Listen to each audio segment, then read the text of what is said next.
not a tournament. It's what you don't see on TV. The cash is real. The stakes are high. They bet big. They win big. They lose big.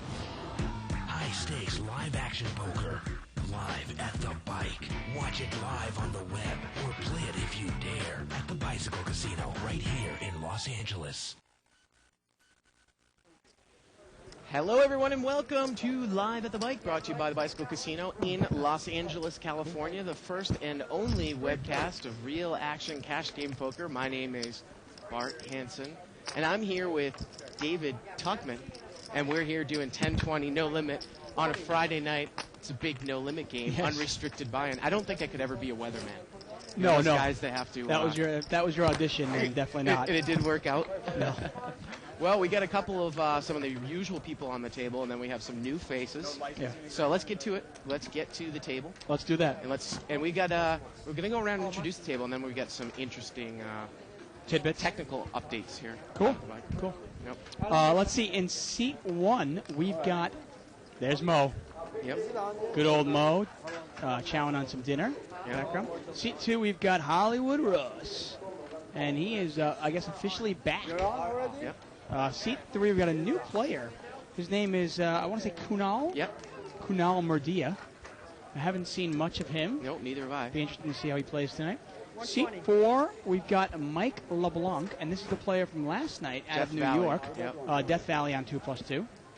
Seat 5, we've got Alan Daniels, and Alan has been on an absolute tear lately. And we're going to get to more about him later on. And actually, I want to say that Seat 4 might be locked up for Ed, because I saw Mike playing at the other table. Okay, well, we'll have to see. I'm not sure yet. But Alan, by the way, I mean, I don't think he's had a losing day since January 1st. Yeah. Or maybe Corporation Mike in Seat 4, you never know. Fire. Yeah. Seat 6, we got Barry. Don't call me Greenstein Woods. You ever been to Katana? I know you're a big fan there. Sushi place in Sunset. I've never been there. Really? Yeah. Seat 7, we've got Avo. Yep. And Avo's always likes to buy in for a lot of money, and he's got the table covered. Yep. Seat 8, we've got Amir. And Amir's really opened up his game lately. Absolutely. And Seat 9, we've got one of the more solid players in the game. We've got Kenny Wynn. Now, Dave, new updates here, and we'll get to them in a second. We're going to have a starting chip count page. We're going to have current chip count, and then automatic difference. Yeah. So who's up, who's down. And we can also adjust the starting chip count when people bring money onto the table, as you can always bring money onto the table. So it'll be really easy for us to figure out exactly who is up, who is down, and so forth and so on. Yeah. Now, I had an email. I got an email here earlier today. This is from Jason Lee. We were talking about the That's Allen shirts with the 3/6 suited and the little hook mustache. Apparently, those shirts are up on for sale at cafepress.com/that'sallen. And Jason actually, I think he set the price at $118 because he doesn't really want to sell the shirts because it was somebody else's idea. But it's just funny. Take a look at the design. Yeah. Again, that's at cafepress.com/that'sallen. $118? Well, I think that the point of this, he doesn't want anybody to buy it from there. So. Now, the brown chips in this game are $10 chips, the white chips are hundreds, and the purples are 25s, and I will try to repeat that as much as possible. And we're playing 10-20 no limit hold'em. And we're going to get into the first hand of the night. It was limped around and in the blinds. Ace 10-5 rainbow here. So no one really has much of anything. And Amir's going to come and take a little shot at it. He's got bottom pair. He's going to bet 40. Russ is not in the hand.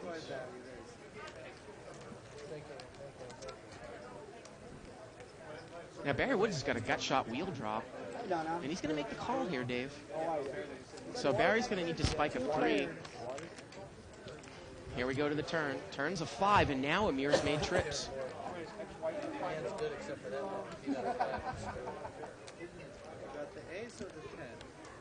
And Amir is looking pretty good now in this hand. This is just a blind hand. Amir had limped in under the gun with 8-5 suited.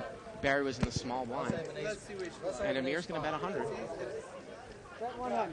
You know, unless Barry was planning on making a play, I wouldn't necessarily go for this draw, Dave, because you don't know if Amir has anything anyways in terms of implied odds, right? And Barry's going to fold. I mean, you hit your 3 there, you bet 400, and Amir throws away king high, who knows? River was an 8, Amir would have filled out. You can email us, keep the show interactive, live at thebike.com. Also follow a thread that is started on the internet. Go to 2plus2.com, and I had a lot of people ask me, Bart, where's the thread? I can never find it. Go over on the left-hand side of the screen, in the forum section and click on World Poker Tour, etc. under Tournament Poker. And that's where we are. Click on that. Why are we there? Well, I think that some people had made an attempt to move. This doesn't make any sense to me. World Poker Tour, etc. We got a $70 raise here by Kunal. He's got ace-jack offsuit. And Avo, who has the table covered, is going to make the call with king-queen. And Amir's in there with 6-5 of diamonds in the blind. Here we go. Wow. Wow, and Amir's flopped the nuts. He's got backdoor diamonds. He checks it from up front. Now, this is one of those things, okay, you call with a hand like that. Yep. You hope your opponent has aces, but there's really no odds here. I mean, there's no implied odds because I don't think either player can pay him off. Kunal did not bet the flop. It got checked around the turns an 8. And, yeah, I wouldn't imagine that either player is going to get involved. It's an easy lay down for Abo unless he tries to make a move, and no, he's not going to. Chips and double zero. Look at Amir. Amir, is he going to show? No, he's not going to show. Good for him.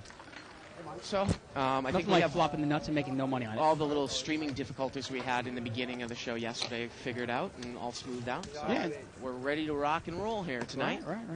So here we go. And there he is. This is going to add some flavor to the game. You know, I was talking to Roswell, who's a 2+2 player who is in the must-move game, and Matthew, Right. and Death Valley, who is Mike, who's also in the must-move game, first and second up, respectively.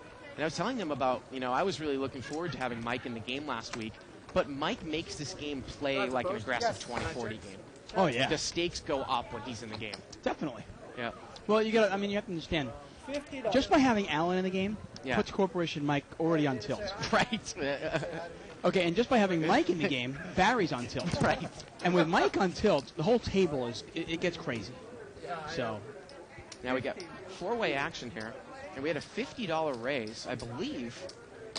I want to say it might have been by Allen here. I think it might have been by Allen. Wasn't by Barry in late position? No, I think Allen already had the chips out here. Did he? Okay, wow. Four-way action here, and the flop comes 8, 9, 6. It's missed everyone. Amir's got a straight draw. He's open-ended. And if a 10 came, he has the high end of it. Jack 7. Right. 130. It's going to get checked now over to Barry. Well, Barry's open-ended, so Barry's going to bet this. He bets 130.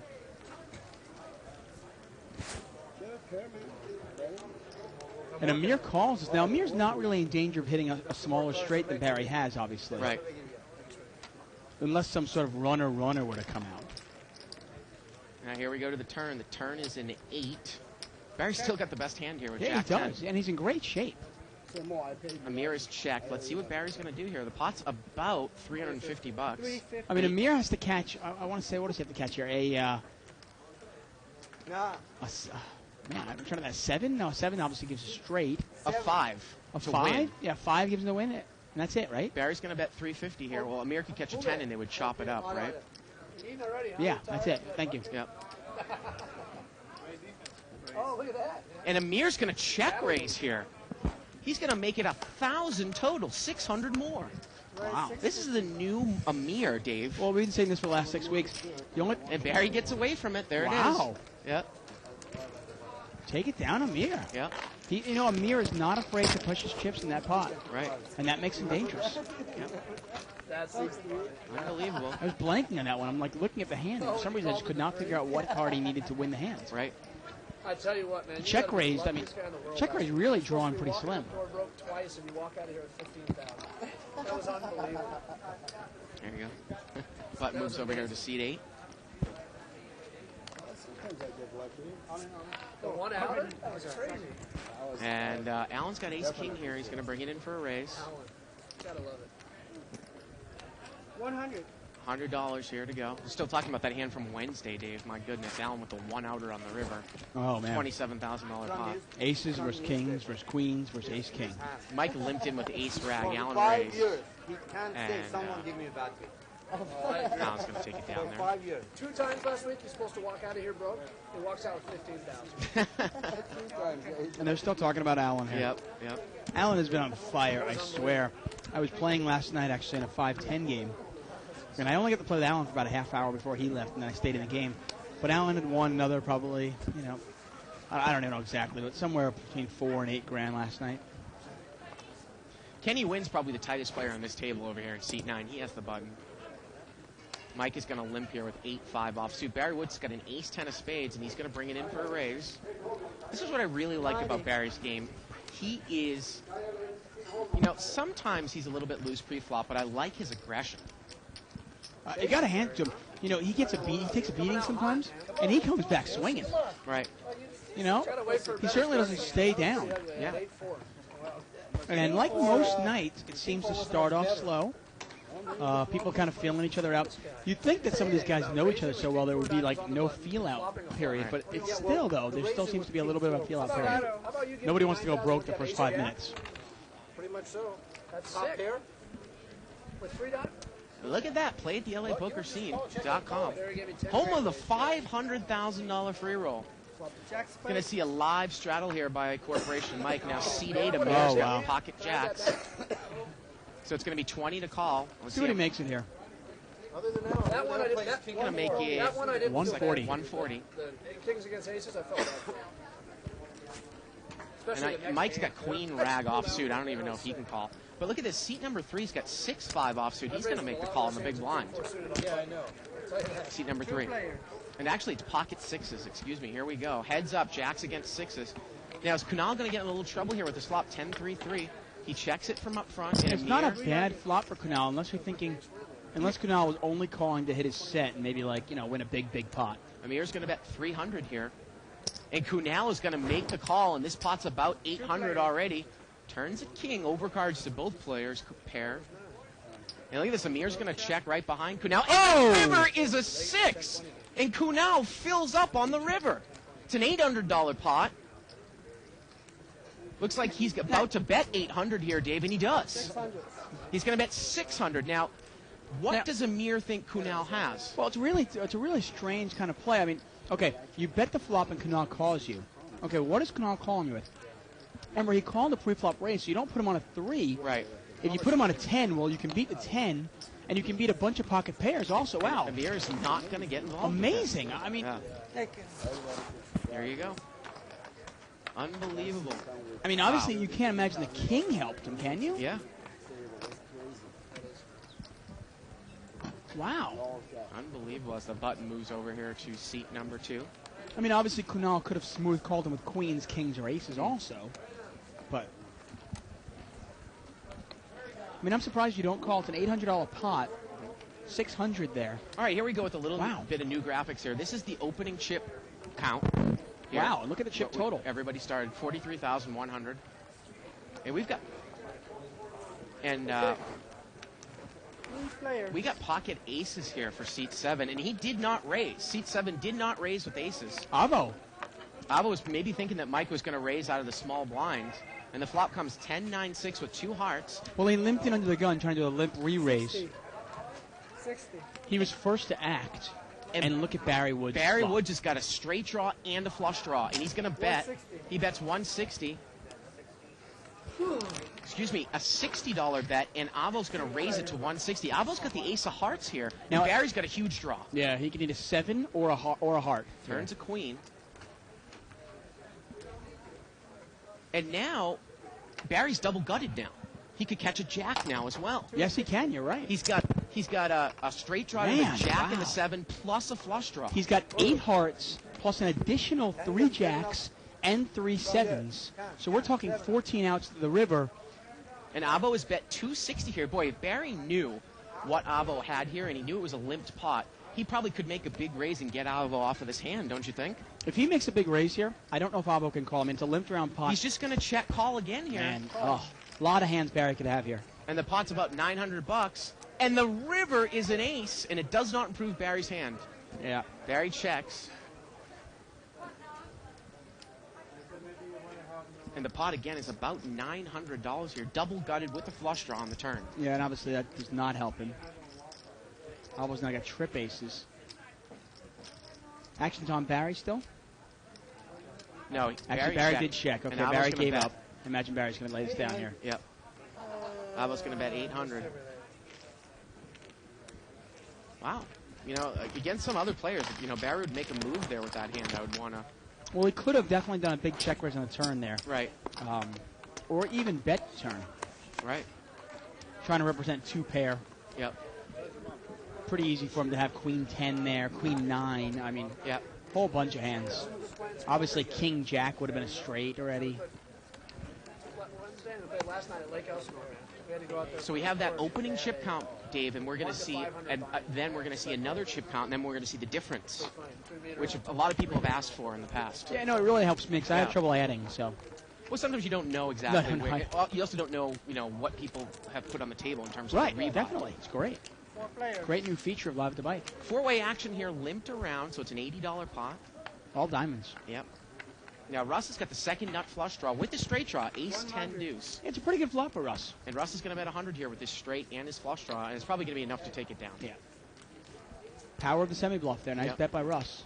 Did not have the best hand there. Mike actually had a pair of 10s. Right. Mike's not going to get involved there. No, probably not. Yeah. But you see so many times people go, well, I don't have anything, so I'll check it. And then you let Mike win it. Right.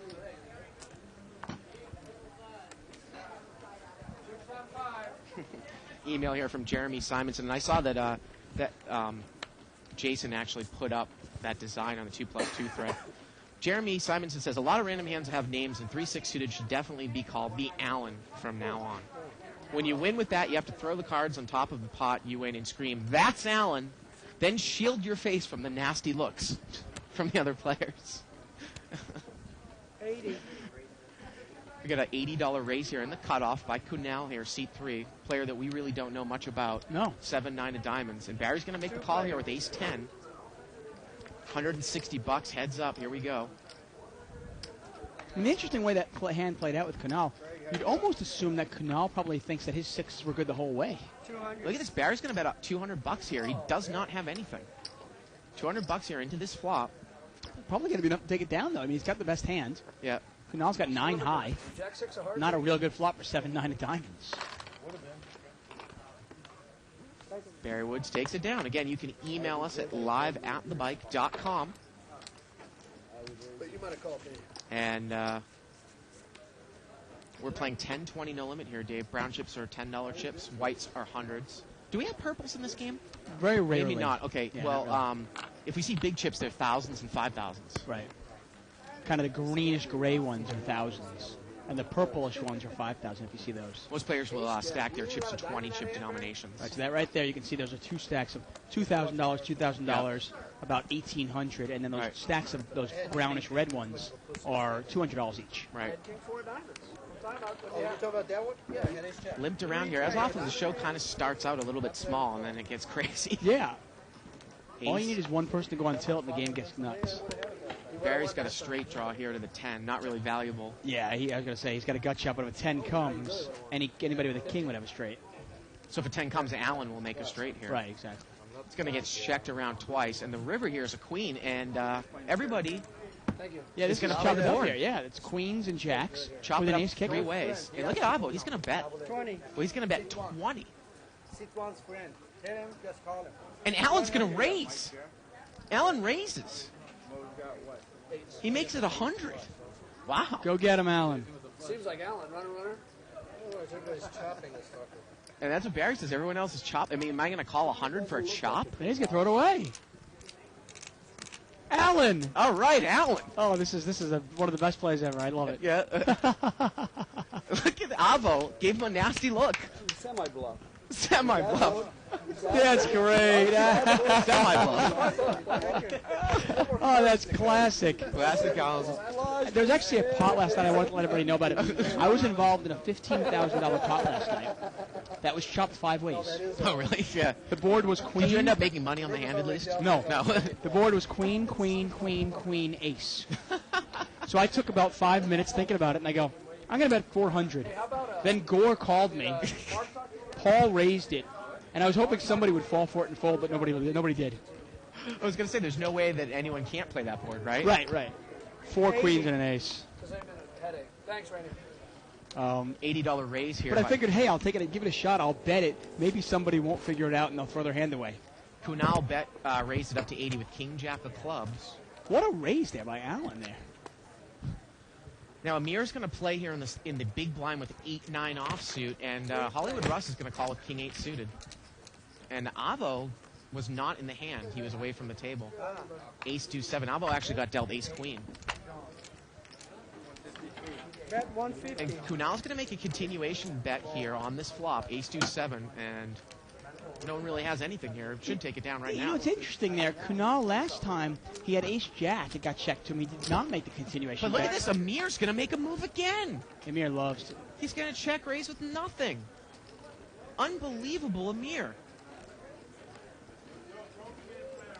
I mean, he plays almost as tricky as anyone now these days. Yeah, but I mean, the one thing that's interesting, though, is, you know, most players will do it once or twice a night. You know, Amir's doing it like once or twice in orbit. And when I say in orbit, obviously, you know, 9 hands. Right. And he does it like I think Amir really, really tries to win every single pot he is in. Right. He's never content going, okay, well, this one's yours. Well, hand it to him. He wins another pot there. Yep. Button moves over here to seat 7. Yeah, and everyone's having fun at the expense of Eugene, that hand, huh? With the 6-3 of hearts. Yeah. Obviously. Obviously, there's nothing to do with the fact that Eugene was his opponent. It was actually more of just, it all started with Eugene saying, how did you call me with just a pair of 3s? Right. And Alan going, that's Alan. Tonight? Mo raised it to 60 here under the gun. They've got to be amused whenever somebody refers to themselves in third person. Wow, we've got 5-way action. It's a $300 pot. Mo brought this one with ace-queen. We got an ace-9 of clubs in there, jack-8 and 7-8 of diamonds. Where's the ace? 7-3. Is Avo going to get in trouble? And Mo's going to bet 300. Yeah, I don't think Avo's in there with ace-9 of clubs to spike the ace. Let's see how it plays. He's on the button here, David. You know, no, he's not going to get involved. Yeah. I think that, again, you know, you can actually sometimes figure out the patterns of Mo, because he told me, you know, he will make it 3 to 4 times the big blind with an ace-queen, ace-jack, or ace-king from up front. And if he misses the flop with 4 people, he has no problem checking and folding. Yeah. He puts a big bet in there on that board. Avo's just not going to get involved with ace-9. Yeah, well, Avo's a pretty good player. He's not in there with ace-9 of clubs to hit the ace. One thing I've noticed about Mo's game, and we'll see it tonight, he likes to put in like a small little like garbage raise Yeah. with a hand with a real speculative hand, like a small pocket pair or small suited connectors. And sometimes he does that because it kind of dissuades anybody else from raising it later on. Right. Like he'll make it. You'll see it tonight. He's almost naming his price from up front. Right. I'll guarantee you'll see if he has pocket deuces or pocket 3s. Right. He'll make it like $20 or $30 to go, hoping that somebody with ace queen doesn't make it 80. Hoping they just call. Yeah, I got involved with the hand with Mo. I was telling you on Monday, Dave. Luckily, Mo didn't take all my chips when I made trip 5s on the turn, and Mo had bottom set full. And he respected me so much that he actually didn't raise me on the river because there were other hands I could have beat him with 4 Right. 5. Oh, okay. Pocket 4s, stuff like that. Well, Alan's got a pretty big hand here. He's got king queen, but he's badly dominated because seat 8, Amir's got ace queen. And Alan brought this one in for a raise to 80, and Mo's got, seat 9 also has ace queen suited. So 2 ace queens and a king queen suited here. 5-way action. Well, this will probably miss everybody then. It'll probably $400 pot.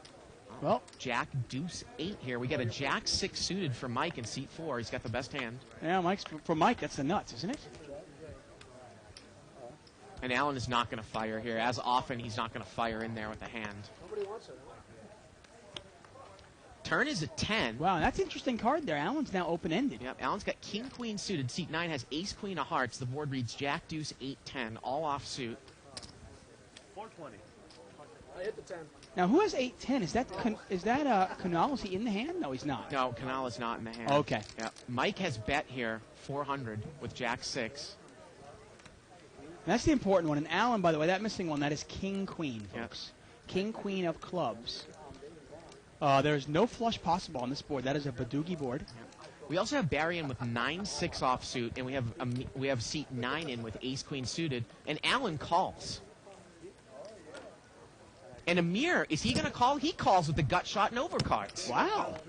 And this pot is $1,600 to the river. Now the 9 comes out.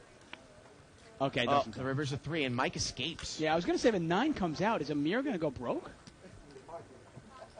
Mike's going to bet 800. Well, you'd imagine so, right? Yeah, I mean, that's a I don't know dangerous if card Amir if the can lay 9 that comes out. down. Yeah, Alan would have made the nut straight, and Amir would have made the queen high straight. Right. And I think Mike shows the 6 of hearts and takes down a $1,600 pot. Just like that. I already got one. Thank you. What you did to me? That one. I already got one. And I'm telling you. again, you can email us live at thebike.com. He killed me in the parking lot. I mean, he did something. He did something. But he keeps doing it to me. He's done it like 3 times. Last week I get stuck 5,000 right when I sit down.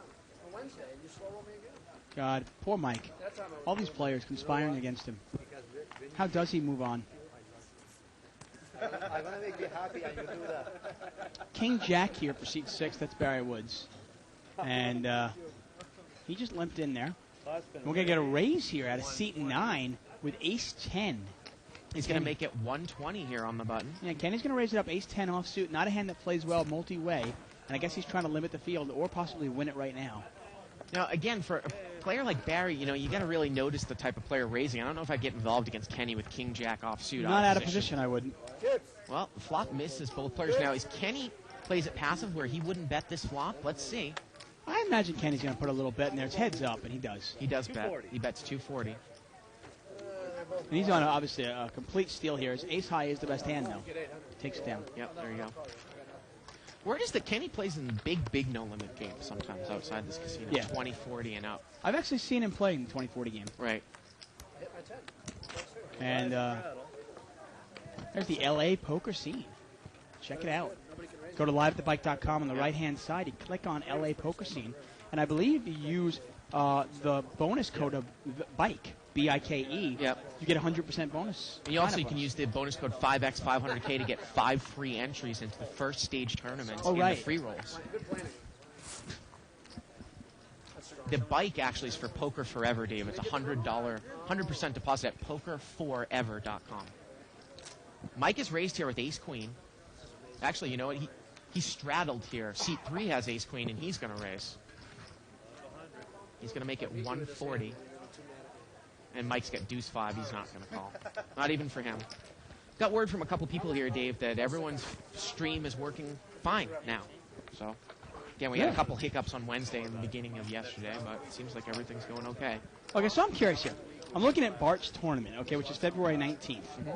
It's at the LAPokerscene.com. It's actually going to be a $50 no-limit hold'em tournament. Wow. Okay. And the bounty on your head is $100. So it's a $50 no-limit hold'em tournament. Okay. Okay. That's pretty cool. And the bounty on your head's $100. Yep. And if you're not knocked out, the bounty will roll over and double the next event. Right. Only serious players need apply. Limped around her. Oh, and check this out. If the bounty winner is local or wants to fly in, a special heads-up rematch will be played right here on Live at the Bike. Oh, wow. that would be cool. I'm getting that thing. I am playing. 9-4-8 here on the flop. Mike is going to bet 80 with ace-7. He doesn't have anything. And look at Avo. Avo's going to raise. 190. Making a little move here. He just has overcards and a backdoor diamond draw. And, excuse me, Mike bet out with 9 deuce. I'm sorry, Mike has the top pair. Mike's got the nuts. Come on. Here we go to the turn. Turns a 4. No help for Avo. Well, it makes Mike's hand even stronger. He's got 2 pair now. But Avo's going to bet here again. 340. He bets 340. He raised Mike on the flop, and Mike's going to call. You know he's not going anywhere. We got a $1,000 pot here. Avo needs a king or a 10, and the river's a jack. And is Avo going to bluff again? No, he just gave up at the end, Dave. Yeah, I mean, that's a scary card, though, for Mike, because if, by chance, Avo was betting Jack 10 the entire way, Right. well, the Jack beats me. But Avo shuts down there. Well, right, and Oh, maybe actually- did we not have the cards up correctly? Iro had Jack, Dave. I guess he had King Jack. He made it on the river. Oh, he ended there up you as go. King 10 of diamonds. I was wondering why Avo would shut down, and obviously he hit his hand. That's why he shut down. He didn't need to bet, he figured. So that's going to put Mike on tilt a little bit. Avo Yeah. got rivered Mike there at the end. That'll often happen. Sometimes the scariest thing is if you think your opponent is bluffing you, and he fires one bullet, then he fires another bullet, and then on the river he suddenly checks. You got to be a little wary because he probably hit his hand. Funny thing, though, can you value bet Mike, though, thinking he has a 9 there in that spot? I mean, would Mike have folded there to a small bet on the river? Kunal is going to raise here on the button. He's going to make it 60. Well, if he pays $340 on the turn, you got to imagine that he's probably going to pay $400 or $500 on the river as well. It was a $1,000 pot. I think Avo might have been able to bet, extract some money here. King Jack suited against pocket deuces here. And the flop comes Queen 7-5. Well, Mike's got the best hand once again. Kunal bets. And Mike is going to check raise. Mike loves to check raise new players in the game. He loves to see, what they're made of, test their metal, so to speak. And he's gonna play tomorrow too. I put him there for a minute. And Mike's probably not familiar with Kunal, and he wants to see, hey, how can I play this guy? And Kunal has folded here to multiple check raises. Well, and Kunal is not familiar with the players at this table, so Yeah. he doesn't know who's going to make moves or not. I'm not sure if he's an archive subscriber. If you use 12 To me, if you're going to play in this game, I think you're crazy if you're not watching the archives. Yeah. Satellite mode for the big one. Run the satellite. he's gonna put one also. I'm sorry. Congratulations to Philly Al Barberia. For? He got second place in a limit event in the LA Poker Classic. I think he took out last night's event. Really? Limit, yep. I'm going to play in the tournament. Unbelievable. Yeah. It really is. Yeah. Unbelievable. Well, his game is really suited to tournament play. Right. He's real aggressive. He pushes it. And if he gets lucky, he's going to accumulate a lot of chips. In second table. Right there? No, here. Yes. Limp here. Oh, Brian. And I think that Mike is going to raise here on the button to 80. He's got 9-10 offsuit. I want to congratulate Mo, too, because I believe Philly Al is Mo's horse. Yeah, that's right. That's why I know about that. Alan is called with deuce 10 suited. And actually, Mike has got ace 3. Kunal is called. So Mike raised it up with ace 3 offsuit from the button. We'll get him, Mike. 4-way action. Here we go. Flop comes 10-8-6, couple diamonds. Kunal's got top pair, but so does Alan. Oh, boy. I can keep the chips, give it to you. Is Alan going to get involved with this hand? And Kunal looks like he's going to fire right into this. Well, he's does. got top pair with the gut shot straight draw. Got a pretty decent hand. He's going to bet 220 here. And Alan might call one time, but I can't imagine Alan getting really involved. You're gonna make the chips. Never has a lot of chips. Well, that's Alan. He's going to make the call. He might call once. Let's see what happens on the turn here. Yeah. Pot's about $600 as we go to the turn. Morning, 11 in the morning. I gotta go there. Turns a 6. Oh, and that really kills Alan's hand, obviously, because Alan is now drawing dead to win this pot. He can chop the pot if a 10 or a 6 hits the river. Even with one. Kunal is going to bet 420 here. Yep, you're right. Alan's out of there. Alan loves to take one off, but you know what? If the guy's going to fire a second time, even Alan will get Well, if an rid of 10 overcard to that 8 came, he would have chopped it up as well. It would have Right. been chopped up. Yep. Yep. Alan probably about half the deck to chop it, Yep. and the other half to lose it. Had no chance of winning the pot, though.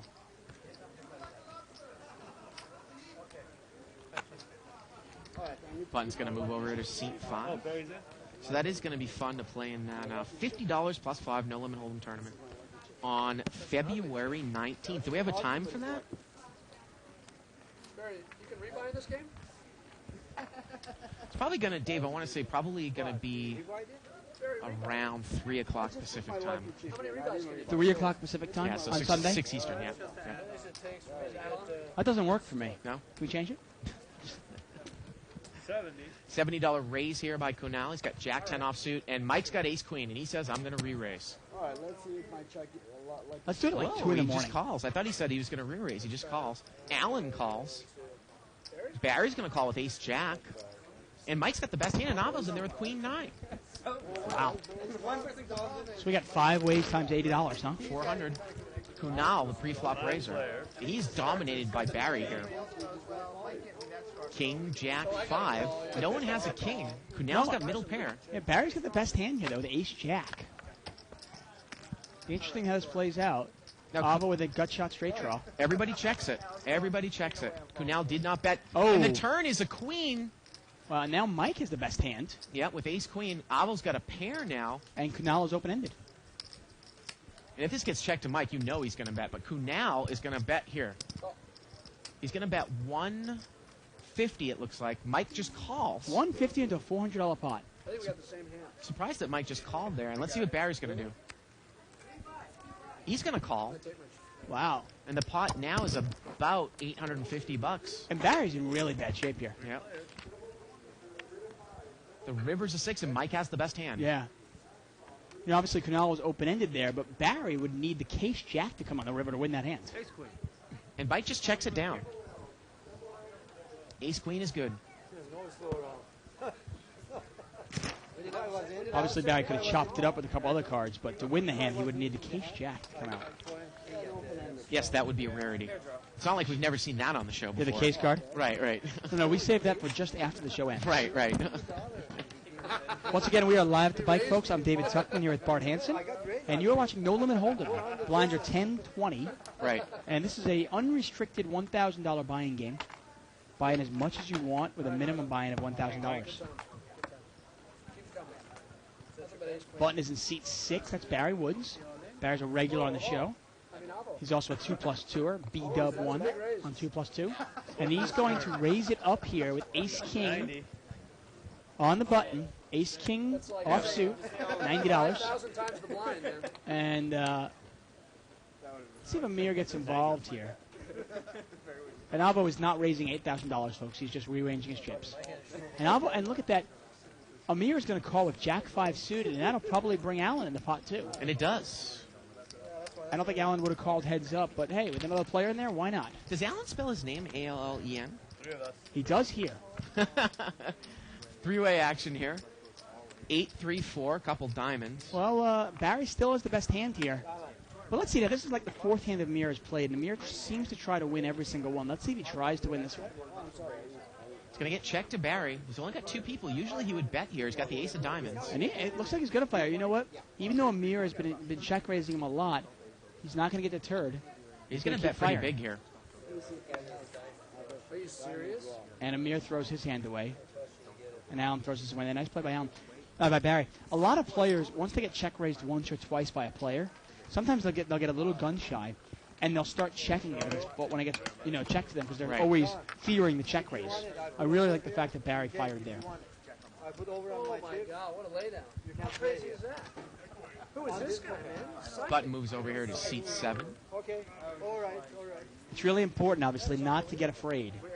Once you find that you're a little gun shy and a little afraid, that's time to get up and come back another day. Poker is not for the meek. He saw me. He's like, Mike's in the game. I'm here from New York to get Mike's money. Mike is going to raise. He knows me too. Now, this is the thing. You know what's interesting here? We don't even know what Mike has yet. But oftentimes you call raises from tight players thinking, oh, well, if I hit my hand, maybe I can break him. Right. But you never know what Mike has. And here, there you go. Mike's got 5-4 offsuit. Allen calls, and looks like Amir is also called with 3-5. Right. I mean, let's say you actually called Mike with pocket 3s, right? Hoping he had a big hand. You hit your 3, you hit your set of 3s, but you're not going to make any money because Mike's got nothing. Now, he got checked around here, and now Amir's picked up a flush draw and a pair. And he has the best hand, and now Mike's going to bet. Well, let's see if Amir uses that flush draw on the pair to fire here. I imagine Amir's probably going to check raise this. Allen folds. Let's see what Amir's going to do here. It's a $180 bet. And Amir is just going to call. Wow, okay. He has the best hand right now. Pot's about $600. Mike's calling for the deuce, and the river's a 10. Allen would have made a straight. And Amir's hand's the best hand. And Mike is thinking he needs to bet, and he's going to bet. Of course he needs to. He's got 5 high. He bets 400, and what can Amir beat here? Well, you got to think about it. What is Mike betting? And he throws it away there. And he shows the bluff 4-5 offsuit. Well, the problem is that you can't beat a jack. I mean, right. What can you beat? You can beat pretty much 5 high. Yeah, you can't beat any pair that's on the board. Can't beat any pair. You can't beat a jack. Right. Unbelievable. It was just interesting the way Mike played the hand. I mean, he checked the flop. Right. And then the king falls, and now he bets it. Again, the bonus code for LAPokerScene.com, 5x500K. I mean, we're talking $500,000 free roll, folks. 5 free entries into the first round tournaments. And after you win that first tournament, that will give you a seat in the free roll tournament, which will be October 1st. First place is $200,000. Second place is $70,000. C2 is going to raise it up to 100 here. That's Russ with the ace-8 suited. And Mike has called with ace-queen. Well, he's got him badly dominated. If an ace falls, you wonder if Russ is going to get himself in trouble. Heads up, $400 pot. And look at Avo. He folded ace-queen offsuit over there in seat 7. Well, he's playing the player. King, 4-9, couple hearts. And Russ is going to come up and bet. A little continuation bet here. Not a good flop at all for Mike. And you wonder if he's going to lay this down here. Mike's going to call. It was a $150 bet and a call here by Mike. I mean, ace-queen here. What are you trying to hit? Well, a queen. Comes on the turn. I mean, but how do you know that's any good? All right. I mean, what if Russ was betting the whole way with king, queen, or king, jack, or ace, king? Check here on the turn. And the river is a 9, but ace, queen is good. Yeah. And it gets checked to Mike, and now he's going to bet 400. And Mike's going to take it down there. There you go. I mean, I guess that your theory of sometimes calling in position against a passive player, maybe that was what Mike was thinking there. Yeah.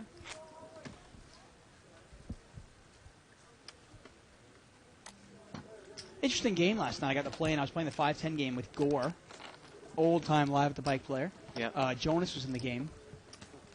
But here we go. Let's take a look at the chip count. This is the current chip count.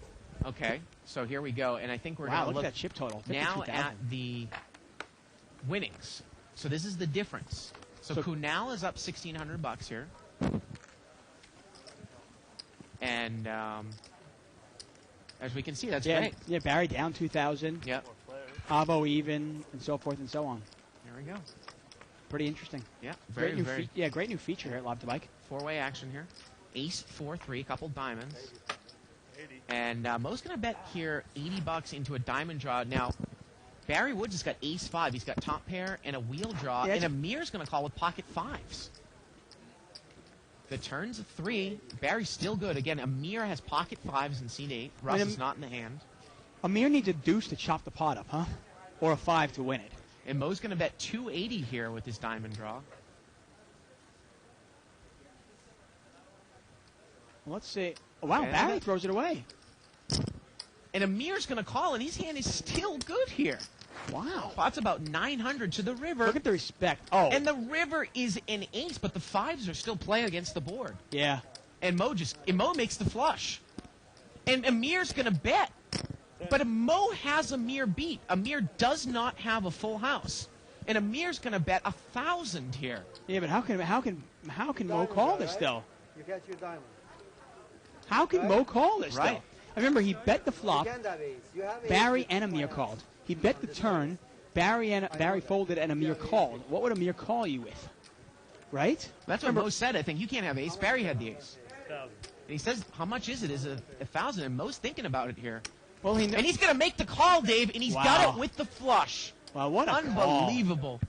What a call. Yep. I know if he has ace, he's going to be very much on the search. Wow. Nice call there. Mo said something there about we missed it. We couldn't hear it. Mo said something about if he had the ace, he would have done something. And curious to see exactly. I'll ask him after the show and I'll let everybody know. He calls on Here. No, I would have checked. He would have bet. When that second ace came up, I would have. No, if he has 300, he may check. He might not even, he's going to check. If he has 300, he's going to check. If he has He didn't show his hand, did he? he's going to check. Button moves over here to seat number 1. Real interesting hand there. Yeah. Wow, what a call by Mo, huh? He put Barry on the ace. Yeah. He said, no, Barry had the ace, and he laid it down. Amir doesn't have the ace. And Barry says, I'm steaming now because he had the best hand. He's going to raise here under the gun with 9-6 offsuit to 140. Talk about how tilting it changes the effect of this game. Old people is change. I'm working with Ami too. Three-way action here. $400 pot. What a call there. I'm working with King 4-3, couple spades. Every time I check, Mike checks. He's got a pair of 4s. And Barry is going to bet 210 as a continuation bet here. He has absolutely nothing. And Amir is going to, looks like he's going to make the call here. And now, the action's over to Mike, who has the best hand right now. Can Mike overcall this? And I guess the answer is yes. Wow. Pot's now 900 as we go to the turn. Again, Barry has the betting lead. The turn is a 7. Barry now picks up a draw. And he's going to bet 800. He said he was really steaming here. Well, there it is. And Amir gets away from it. Now, a really astute player would pick up on the fact that Barry might be steaming here. But I'm not sure if Mike has picked up on that. Yeah. And Mike said, do you have a pure bluff? Mike's got a bottom pair. Oh, he's got a pair of 4s and a straight draw. I got one of these. I think it's good. Then I would call the 800. If you want to, you let me bet more, I'll bet more for you. And then you can call. You take all my money. Bet $2 grand. $2 grand? You won't call. This is interesting here. You know, Mike's instincts, you wonder if Mike thinks he's good. put you on tilt if I And you call see Amir's play here. Amir's trying to win almost every single pot he's playing. Mike folds it. And you saw that last hand that Mike was right. Good. And you see that, there are some times where you just want to give up. I don't have any respect for your game now. It's not going to change. Wow. And Mike was right. He had the best hand. And Mo has done this a lot recently. It's one thing in Mo's game I've actually noticed. If he's playing against a player that is capable of bluffing, he will often check the river and give that player a chance to bluff. Right. We saw it last night, 2 nights ago, when he was in a hand against Mike. He checked to Mike when he had the ace. He had a pair of aces with a jack kicker, knowing Mike would probably take a shot at it. Yeah. Also knowing that he would have to pay off. And sure enough there, he checked when he made the diamonds. Obviously, he checked that it was a double paired board, aces and threes. Stubborn, too, right? But he still called. Button's going to move over here to seat 8. Phenomenal instincts there. Email here from Chris in Wisconsin. Where's Yosh? Where's he been? I like to watch him play. Actually, Yosh played in Wednesday's 25-50 game. He was just on the must-move game the whole way. Didn't get into the main game the whole night. 5-way action here. You had me beat. King, 9, deuce. And Mike's got top pair. You know he's not going to go anywhere, and he's going to come out and bet. And you wonder if Mike's going to start tilting now. Barry did show him the bluff. Did he? I don't think he did show. Oh, I thought he did. No, Okay. I don't think so. I can't really call. Mike bets, King, 9, deuce. And Amir's going to call with middle pair backdoor diamonds. And here we go to the turn. Turns a 4. Now Amir picks up the diamond draw with his middle pair. And Mike's going to check. Well, it looked like Mike had checked. Maybe not. Let's see here. Thought he was tapping the... I'll put you all in. And Mike's going to put Amir all in. I think Amir only has maybe a couple hundred left. And Amir makes the call. There's actually a $1,000 chip out there. Right, but that was from the previous call as well. Right, okay. Well, he's got 940 left, and Mike said, I'll put you all in. 1030 total bet. 1030. What he's got left. And Mike's going to bet it. Probably got me, Amir. I just got a king. And Amir calls. And this pot is over $2,500. And Amir needs a diamond, a 5, or a 9, And if folks. it comes, Mike's going to go ballistic. Oh, and Mike takes it down. And just like that, Amir busts out. Amir is a warrior, though. He'll reach back in his pocket, get a little more money, and jump back into the fray. Right. And, again, to finish up on that email, he takes $2,000 chips out. Poker Blue is no longer a sponsor of this show. We do not do the Poker Blue Whale Night anymore, so that's why we really haven't seen him. We disavow any involvement with any poker site that uses poker bots. That's Wednesday night. Yep. Unless, of course, they're BART bots. They're BART bots, they're okay. Yep. But our 2 sites that we are plugging are the LA poker scene. And I tell you, I'm not just plugging this because they're one of our obviously our sponsors. We're talking a $500,000 free roll, and also they're giving away $15,000 packages to the World Series, which you can get for a nickel, folks. It's kind of like a 7-stage tournament, and for 1 nickel, you can win a $15,000 package to the World Series of Poker. Pretty amazing. And that is the LAPokerscene.com. Go to livethebike.com and click on it. This is limped around here. Alan has Jack 3, not Queen 3. Ace, King, King here on the flop. Pretty good flop for Mike there, huh? Right. He's going to bet. And the ace is probably going to take it down right here. Yeah, I imagine so. I don't know how much you got. So Amir only bought for $2,000, Dave. That's not that much in this game. Oftentimes you can buy in for a smaller amount in this game. You win a couple of hands, before you know it, you're up to 3,200, 3,300. Yeah. Then you got some money to play with. An hour before, Ken had checked on the river. Ken had a flush. This Arab guy, or the guy, I don't know his name. He bets 2,000. Button's over there in Ken seat thinks 6. he lays it down with a flush. The guy shows him a stone cold bluff, you know? So we're playing a little while, and Ken is pissed off. So we're playing a little while later. I have Jack 10 suited. I flop 3 10s. It's 10-10. So I bet, he calls. I check the turn, he checks. I check the river because I know he's going to make a big bluff again. So I check the river. 120. He bets 1,000. I raise him to 2,000. He calls me with almost nothing. So I beat him. He gets pissed and he takes like 3 chips and throws them at that wall as hard as he can. Really? It was pretty crazy. Wow. Great I heard story. that about Mike. Yeah, he was crazy, man. I tell you. 4-way action here. Queen 8, Jack. Amir's got bottom 2 pair, Jack 8. That's for all you people who want to hear some table talk.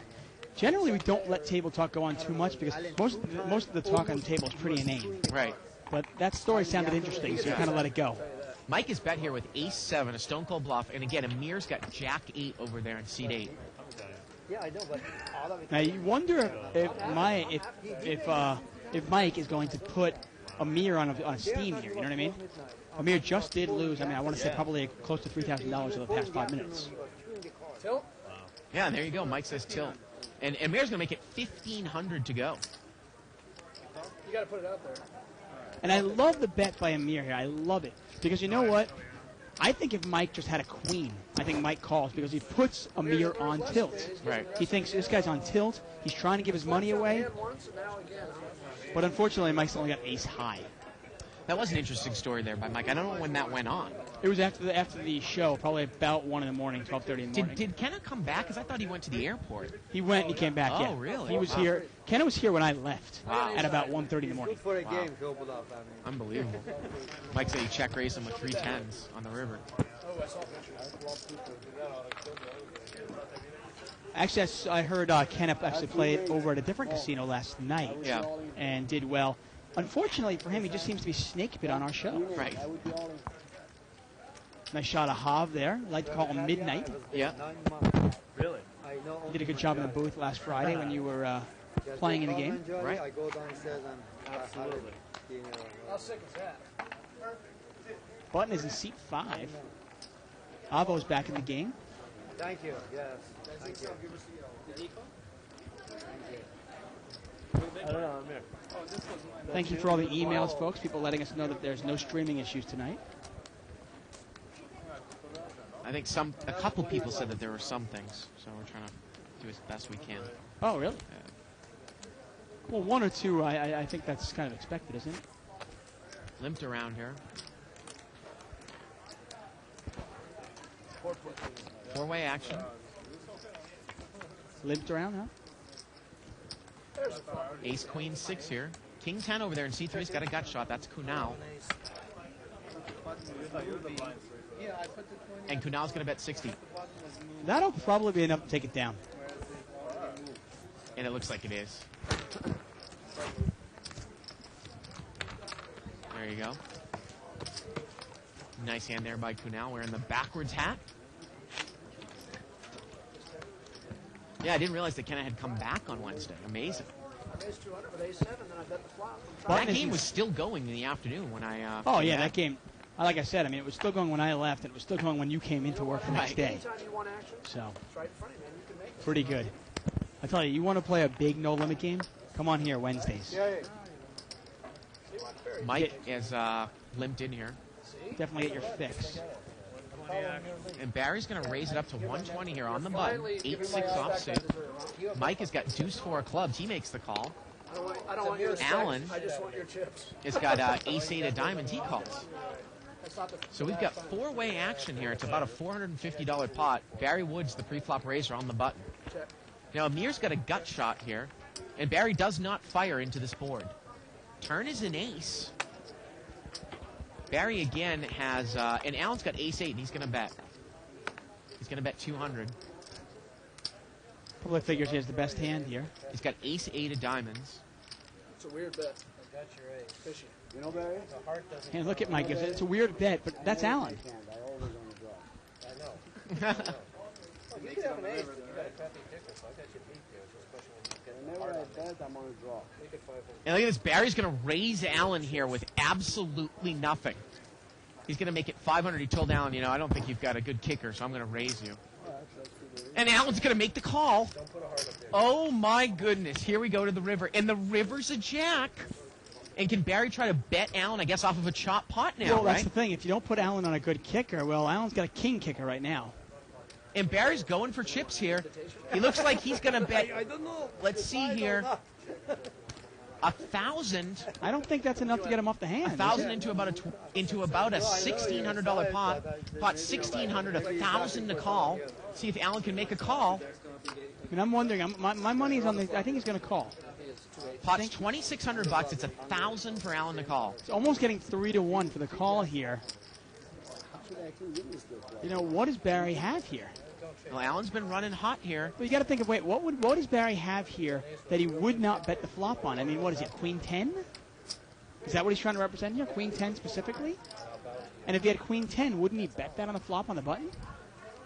I mean, it's just hard for me to figure what does Barry have here that he's trying to represent. Alan's counting out his chips. It's a $2,600 pot, 1,000 to call.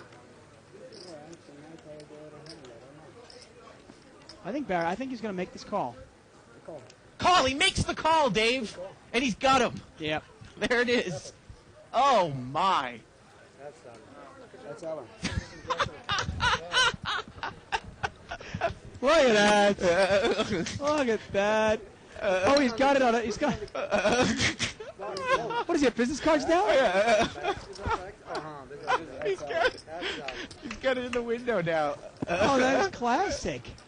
I tell you, we are making, you know, World Poker Tour and ESPN made like Phil Ivey and Daniel Negreanu, all these guys stars. We are making Alan a star. Right. Man, I love it. You know, okay, back to poker here. I'm just going to throw something at you. If you're going to bluff somebody, the bluff has to make sense, okay, folks? Now, what hand there that Barry suddenly made that is big enough to raise on the turn and then bet the river, would he not bet on the flop? Right. You know what I mean? I mean, even if you put Barry on a set there, remember there's 2 spades out there and 2 Broadway cards. Let's say Barry's got pocket kings.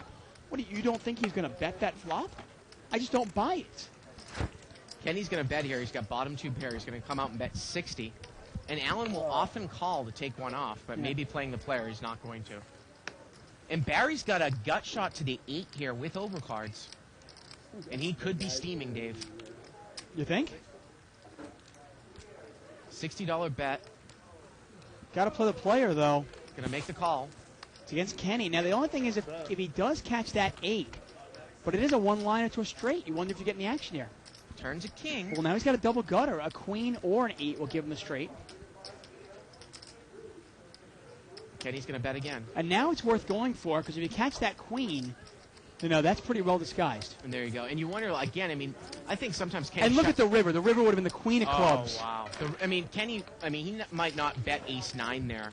The type of player who kind of plays it passively post-flop. You got to think that he's got something bigger.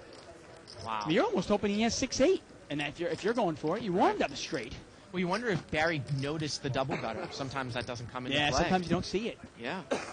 Especially if you're steaming a little bit. Now, this is where Barry's game, and I love Barry. I mean, I think he's one of the great guys. He really is. You know, he'll lose a big pot, he's smiling, he's laughing. He wins a big pot, he's smiling, he's laughing. He doesn't care.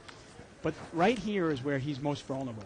And he needs to have discipline to get up from the table, go for a walk, you know, make a phone call, do whatever he has to do to get his head back on straight.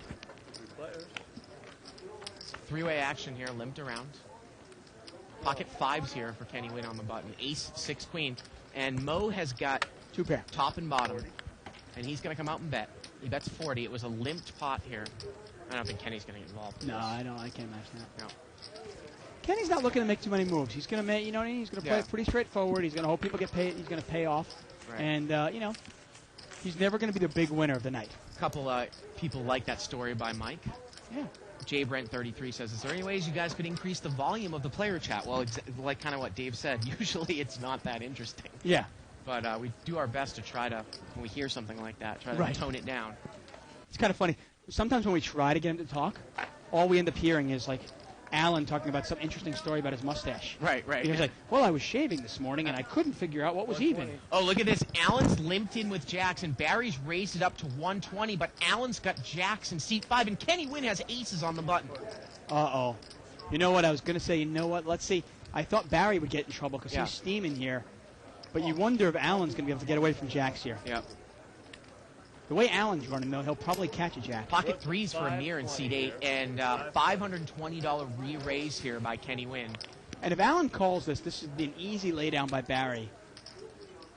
And he does. Well, Barry actually folded out a turn there.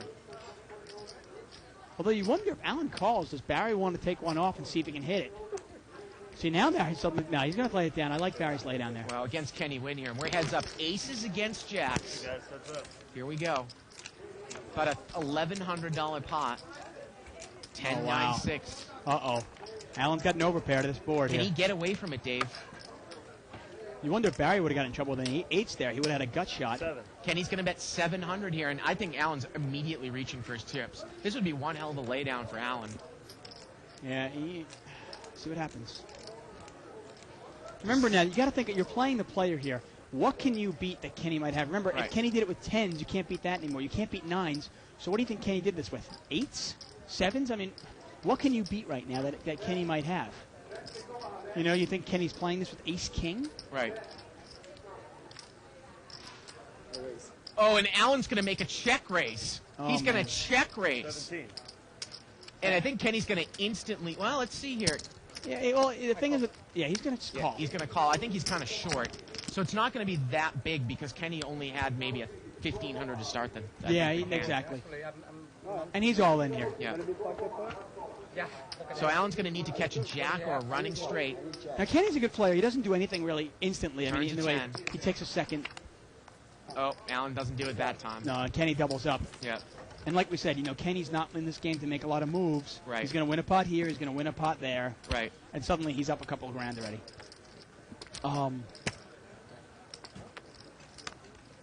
Like most good players, Kenny will take a second before making any decision. Yep. I really like his game. 620. And again, we are playing 10-20, no limit hold'em lines for this game. 10-20. Brown chips are $10 chips. White chips are hundreds. Big green ones are thousands. Light purples are 5,000s. We're here Friday. It's live at the bike. We stream cash games every Monday through Friday from 7 to 10 Pacific time. And as the screen says, check out the LAPokerscene.com, home of the $500,000 free roll. Now, the interesting thing about that hand, I'll point out, is now against Kenny there, it's never easy to lay down an overpair to the board. But is it easy to lay down that one against Kenny? I think it is. Like you said, you go through the range of hands. You know, what is Kenny going to re-raise you with and then bet there? There's nothing you can beat. And is there any value to re-raising him? Because he's not going to call you with ace-king, right? He's not going to call you with that. You're only going to get called if you're beat. And sure enough, obviously, he was beat and he got called. Now, Mike is straddling out of here, out of seat 4, and he's got ace-9 of clubs. You know the raise is going to come here out of seat 4. Let's see how much he's going to make it out of the straddle spot. He's 220 more. going to make it 220 more to go. Barry instantly calls with a gap-suited connector, and Amir's in there with 9-10. Here we go. Pot's about 800 three ways. Mike razor out of the straddle spot. What a flop. He's got overcards and the nut club draw. 8-4 deuce, two clubs. Well, Barry's got the best hand, though. He's got it top pair. $600 bet here by Mike, and Barry's just going to smooth call. Pot's about 2,000. Turns a club. Mike's got the nuts. Now, Barry is drawing dead, folks. And Mike's going to bet. Looked like he bet again. How much? He's going to bet 1,000. Wow, no slow play there, huh? He bets 1,000 with the nut flush draw. It's a $3,000 pot, 1,000 to call. I mean, it's almost like Mike is playing it like he's got two red queens, you know? And Barry is going to call. He's drawing dead. Oh. It's a $5,000 pot. Now the question for Mike is, how much do you bet on the river? The river's a jack.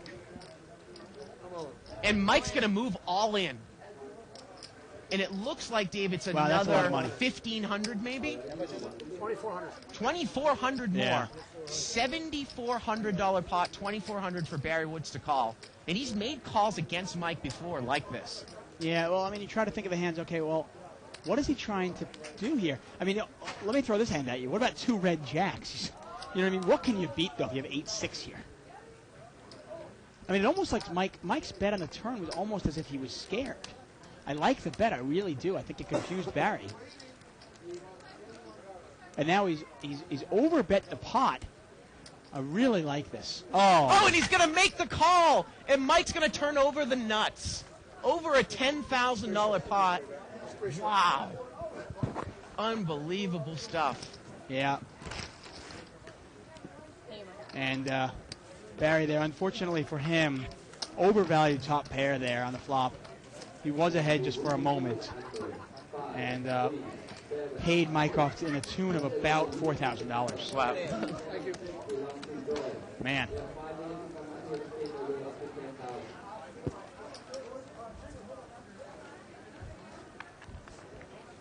Sykes here, as we get about the 5-minute delay about that hand before with Allen, he says, good job, Barry, raising a calling station like Allen and then betting the river when it improves ace rag a ton. If I was Allen, I'd call the river in 2 seconds. Yeah, I mean, I think Sykes is onto it there. I mean, Yeah. a hand like that, you just got to you start thinking of a range of hands that Barry would have that Right. he did not bet the flop on. Right. And it just didn't make Remember, any sense. if Barry has a piece of it, especially even if he had a set there on that connected board, he's going to bet the flop. Yeah. Sometimes we see it with Barry, like, he'll shut down when he knows there's 5 people in there and he has absolutely nothing. Usually he'll bet post-flop. But then, if he gets checked to him again, he'll make a bet that doesn't make a whole lot of sense. In that case, he made a raise that didn't make a whole lot of Yeah. sense. Someone said, Yeah. I'm just not, I mean, I got to tell you, there's a couple of players that, I mean, I might make 1 or 2 moves a night. Yeah. I mean, I'm not an ABC player. Right. You know, I'm definitely an aggressive player.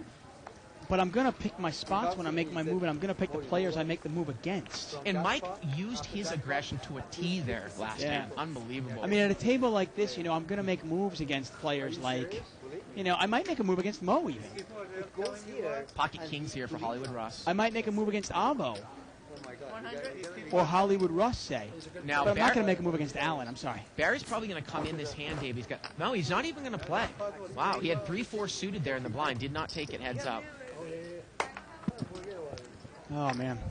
He's able to And we've seen Barry before, though. Barry has, you know, bitten the bullet early before on these shows, only to come back roaring later.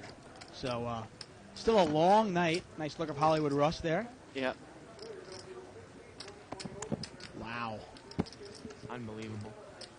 You know, I love the way Mike bet that hand. He didn't slow play it one bit and got From my paid off idea, to the everybody should tilt. play. I mean, if he would only Someone pay like attention to Pablo himself. to start Man, from well, we're going to take a look at the 200 chip buy-in count or as it 500 is buy-in right and now. plays the real big game. I don't think that And we don't need to say he's the Barry player Woods or is not. at He 11,000 the there. player. He get it there. He get it there. King Jack suited here for Mike. He's going to raise on the Yeah, we're bus. gonna fix that up. I see a player, 10 years. Uh-oh, and Barry's badly dominated again. King 10 against Oh. King Jack, and a king comes out. Oh, King, no. Queen 8, Mike, and it goes check, check. Mike's slow playing top pair, and he picks up a flush draw now on the turn. Oh, King Barry, Jack of hearts for Mike. Barry here has, by the way, to win this pot, he has 2 outs. He's got $120, and Mike just calls again. 10 of spades. And Oh. the river is a queen. Wow, and that does nothing here. The jack plays, folks. And Barry's going to bet 300. And Mike played it slow, amazingly. He did never raise there. The board reads King, Queen, 8, 6, Queen. Well, it's not like King Jack is a monster either. Right.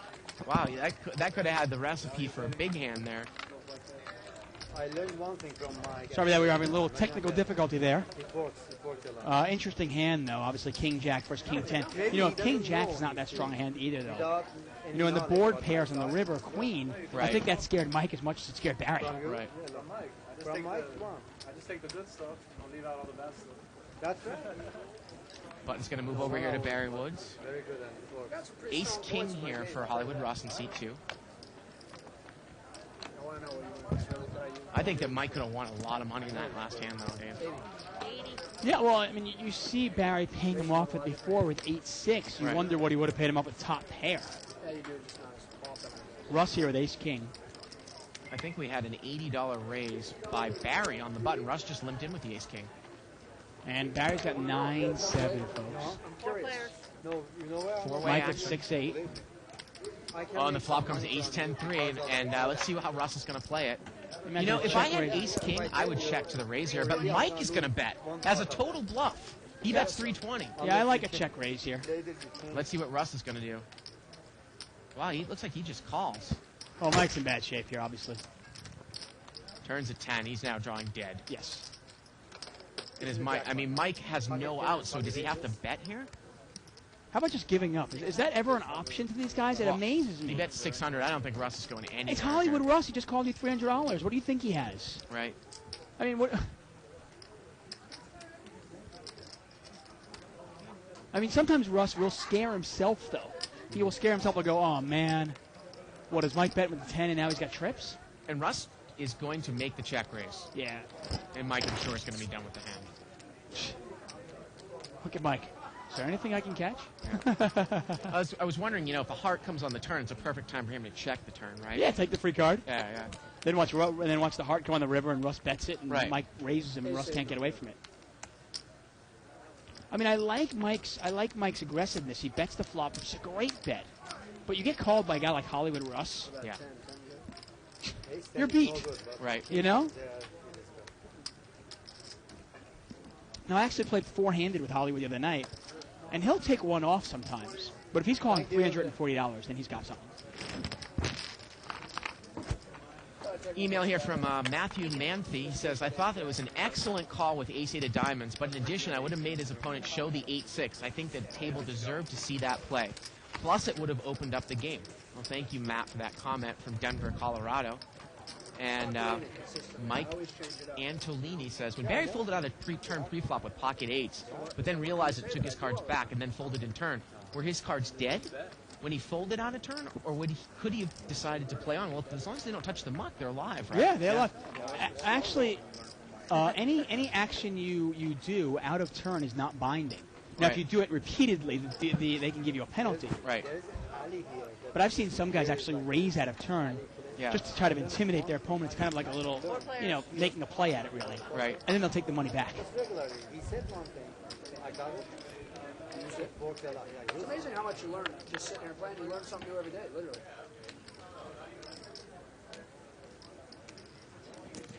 And Russ is going to raise it up. He's going to bet 100 here on this flop with the overpair. And Mike has called. He's open-ended here. And the turn is an 8. That's no help.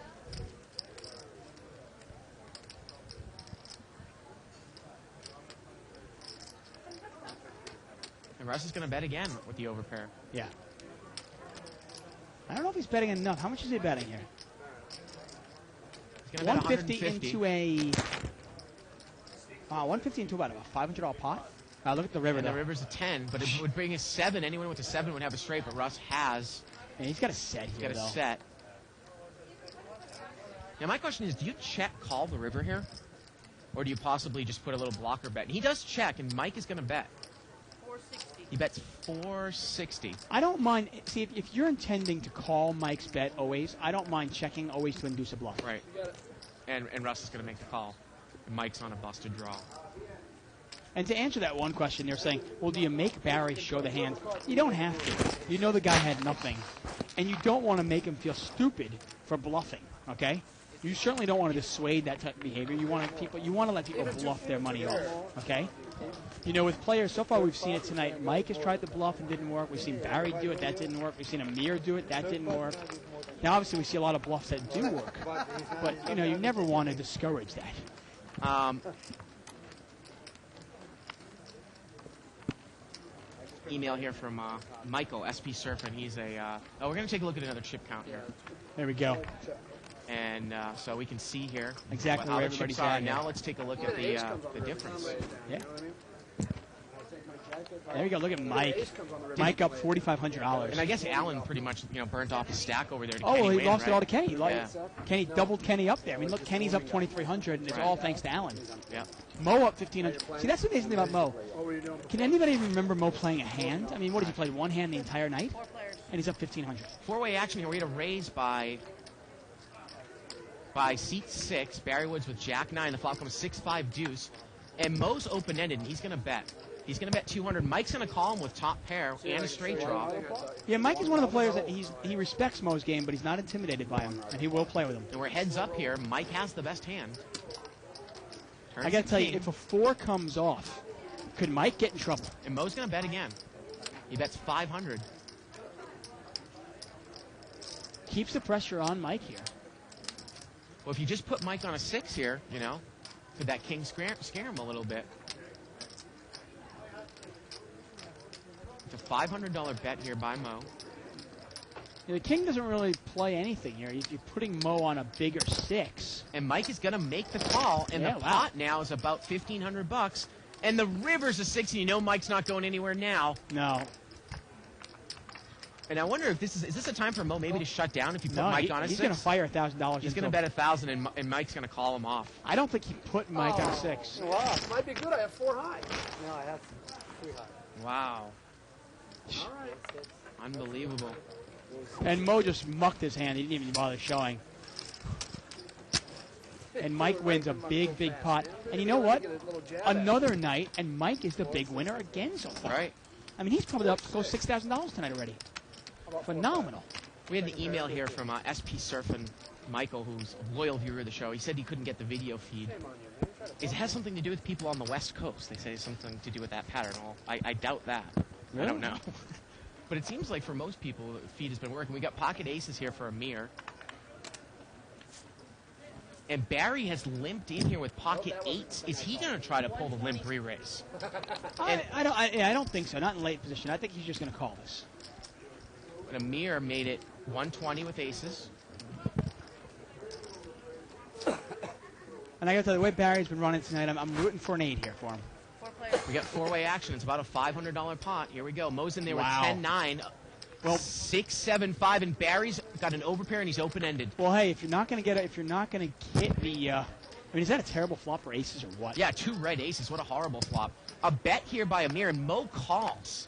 Mo calls. Well, you know what? If an 8 comes, and Barry calls, and the pot's now about 1,600. Here we go to the turn. Oh, my. And the turn's an 8, and Barry's got a set, but Mo has the nut straight. He has the absolute nuts. If anybody has a 9, and Amir keeps betting. And Amir's going to bet again. He bets 900. Now, if Mo check raises Amir, can Barry get away from a set of 8s? Well, the bigger question is, what happens if Mo just smooth calls this? Oh, Remember, he's man. got the absolute nuts. $800 bet by Amir. It's a $2,400 pot. Mo has the nuts. Now, he's hoping somebody else has a 9. Now, the interesting thing is, if he just smooth calls, does Barry just smooth call and hope the board pairs? And Amir kept betting. I can't believe it. To a board like that? I mean, do you put some money in there maybe to possibly get Barry off of some sort of club draw or something? Or maybe off of something like 2-pair here or something like that. Or a set. No, that's going through Mo's head right here. Again, the pot's 2,400. It's 900 to call. Mo has got the absolute nuts, folks. Look at it. He calls for his gut shot, and he gets it. He's a 2-outer, and he's gonna raise. He's got a stack of whites, and Barry Woods has got to be sick to his stomach. No, I got to say here, if you're Barry here, depending on how much more money you have and depending on how much money Mo has, you can just smooth call this and see if the board pairs. Well, Mo makes it 2,000 total, so it's not that much. It's only 1,100, and Barry calls. And now Amir really has to muck the aces, doesn't he? So Mo check raised it 1,100 more. The pot is now $6,400. It's 1,100 back to Amir. This is an easy. I don't care if it's 100 more for Amir.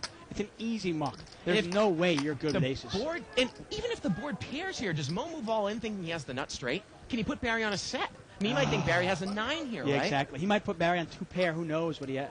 Man, it's difficult. I mean, I don't think there's any way Mo gets away from this if the board pairs. And this pretty much puts Amir all in. He only has maybe 1,000 left. Oh. Yeah. I have a lot of respect for Amir's game. If he makes this call, my respect will go down. There's no way. Yeah, he lays it down. I mean, there's no way he can call that. Well, here we go. Barry needs the board to pair 6,400, and the river's a king. He whiffs. And I assume Mo's going to bet big here. Oh. Let's see. Well, no, he wants to get paid. Well, I think he's going to bet another 2,000. Let's see. No, maybe 1,500? He bets 1,500 into a $6,400 pot. Pot is now 7,900, 1,500 to call. Yep. Oh, man. And Barry has top set, but Mo check raised 2 people. And he's bet 1,500, almost like a crying call on the river. Yeah, remember, here. Amir didn't put a $200 bet in there. He bet 900. Oh, and man, and Barry just has not been his night. You know, well, Barry didn't have that much left. I was thinking maybe Mo thought that Barry might try to raise him. It doesn't really matter. He doesn't have that many chips there. I mean, and look at this. Barry's only got... And he's going to make the call, and Mo is going to take it down with the nut straight. Again, oh, man. Almost a $10,000 pot there. I tell you, this guy lives a blessed life. He hits he's in there with a 2-outer, and he hits it. Yep. Obviously, he doesn't know he's going for 2 outs. And the reason he's in there, obviously, is he thinks maybe if I hit my gut shot and somebody has a 9, I can really win a big pot. Unbelievable stuff. Wow. Ooh. Only at Live at the Bike, folks. $9,400 pot. Man. And Barry, he's got to be down almost 10,000 right now in the first hour and 15 minutes of the show. It's an ugly, ugly start for Barry Woods, unfortunately.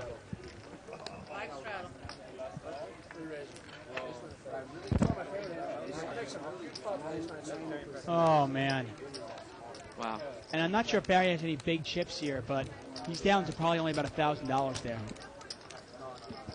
Open I raise. Deal. Wow. Barry in there with pocket fours. Murphy's Law probably hit his set here, and now that he has no money. Six-way action limped around. 9-3-3. Does looks like the best hand here. Yeah. How about if he moves all in? Checks around the queen on the turn here. Gives Russ the best hand, and Amir has... actually, they're going to chop it up here. They both have queens and threes with a 9 kicker. Neither one's kicker plays. 250. See, she's going to bet 250. I got to tell you, here. though, if you're Amir here, can you just throw away queen deuce? Russ is now bet into you in the turn.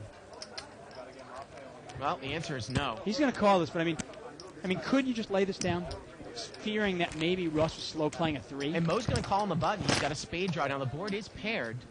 And He's the also river versus actually jack. no. He's also got the straight draw, and he hits And it. he hits the straight. You're right. He had a gut shot, and the jack came on the river. Unbelievable. Oh man, Gut shot to the jack and a spade draw. Mo is on fire. Yeah, obviously Mo there had 9 outs, 9 spades, and additional 3 jacks. He had 12 outs in the river, and he hit one of them. And that's actually the best card to hit there. How can you see the jack helping anybody? And he's going to bet 700. Wow. $700. You know, though, I still think this is a pretty easy laydown, though, because you got to go, wait a second. Everybody checked. Then these both guys called. How can my queen be good? Well, he's going to get And paid. wow, Russ is going to pay him. And Mo is on fire, folks. Yeah, he is absolutely on fire. Backdoor straight. Look at that flop, and 8-10 of spades takes it down as nobody bet on the flop. Yeah. Wow. And I think, Mo correctly thought, he says, you know what? It's only about, what was it, $140 bet on the turn. He goes, Yeah. well, for $140, maybe I can win $700 or $800 with implied odds. And sure enough, he did with the pot. He ended up turning $140 into about $1,100. Look at this post here by Death Valley on 2+2. That's New York John. He says, no live at the bike from me. Lost enough in the must-move game. Too bad for David there. That's John. Is John it John? from New York, I believe.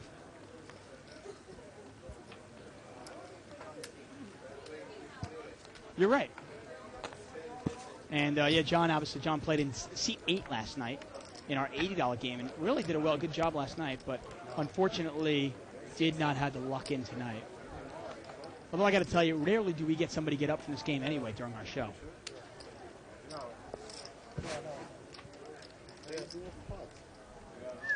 Wow, what a night here.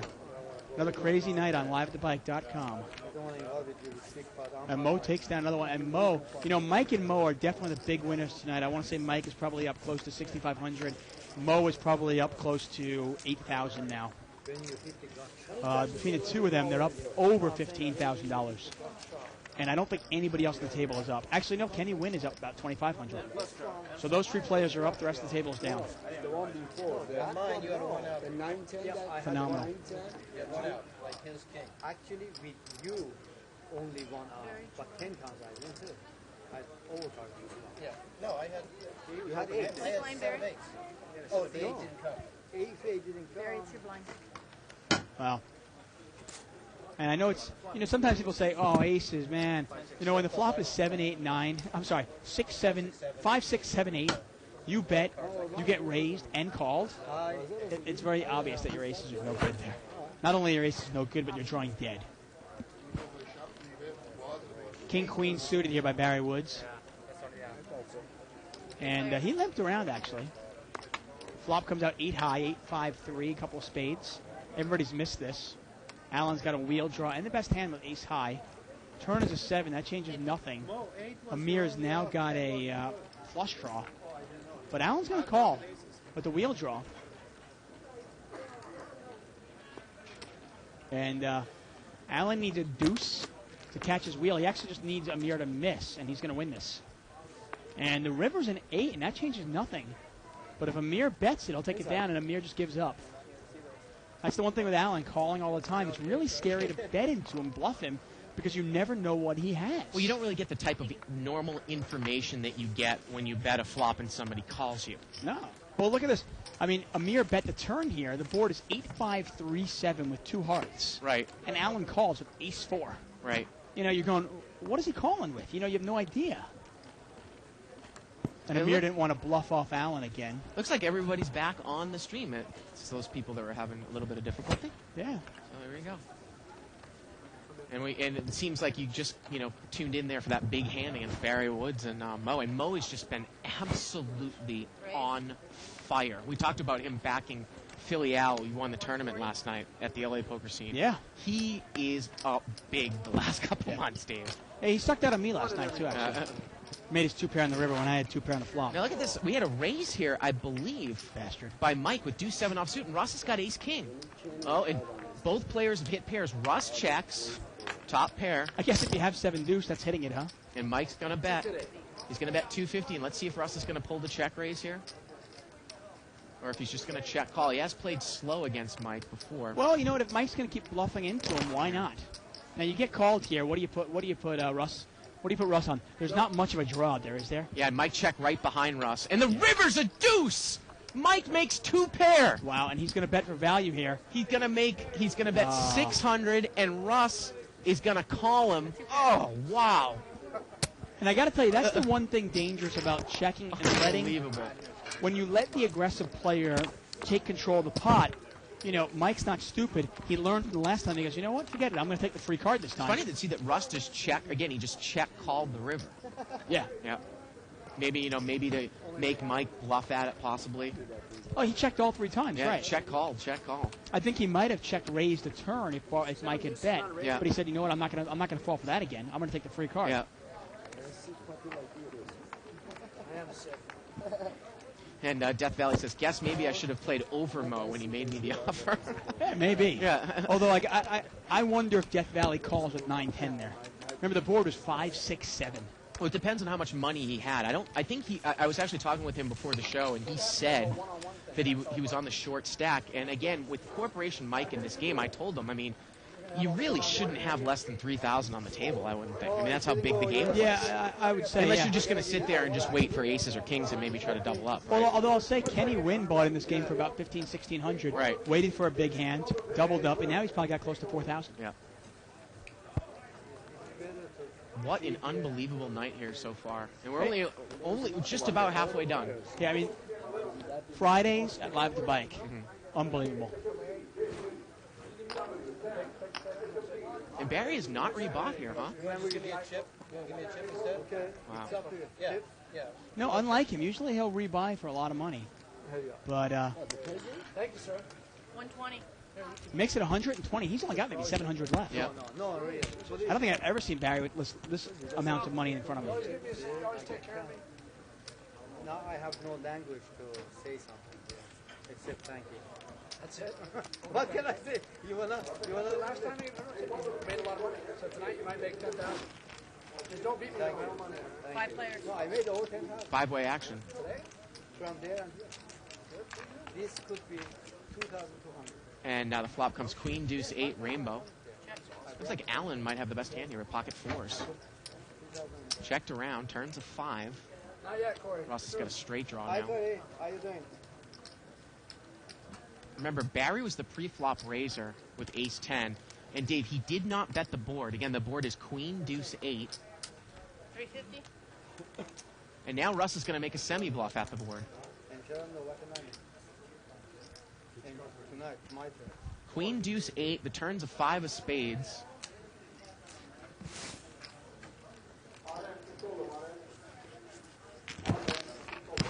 And he is going to take it down. So again, Barry had ace 10 and he did not bet into that board. Now if it got checked to him again, maybe he would bet. Right. It's kind of that thing. Thank you anyway. Well, that's what it takes to play a game like this. Is Yeah. when you're playing a hand, every hand is almost like a story. Yeah.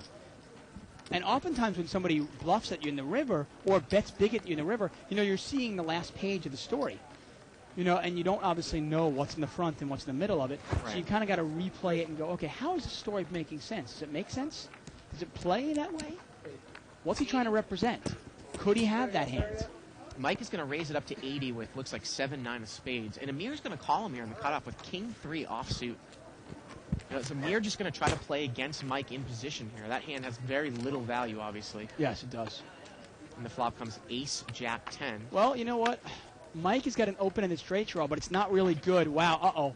Turns a queen, and it went check, check on the flop. Wow, look at this. Check, check on the river, and Mike makes a backdoor spade flush. Right, and the interesting thing is that Amir's got the nut straight. And he moves all in here on the man. river, and Mike's got him with the flush.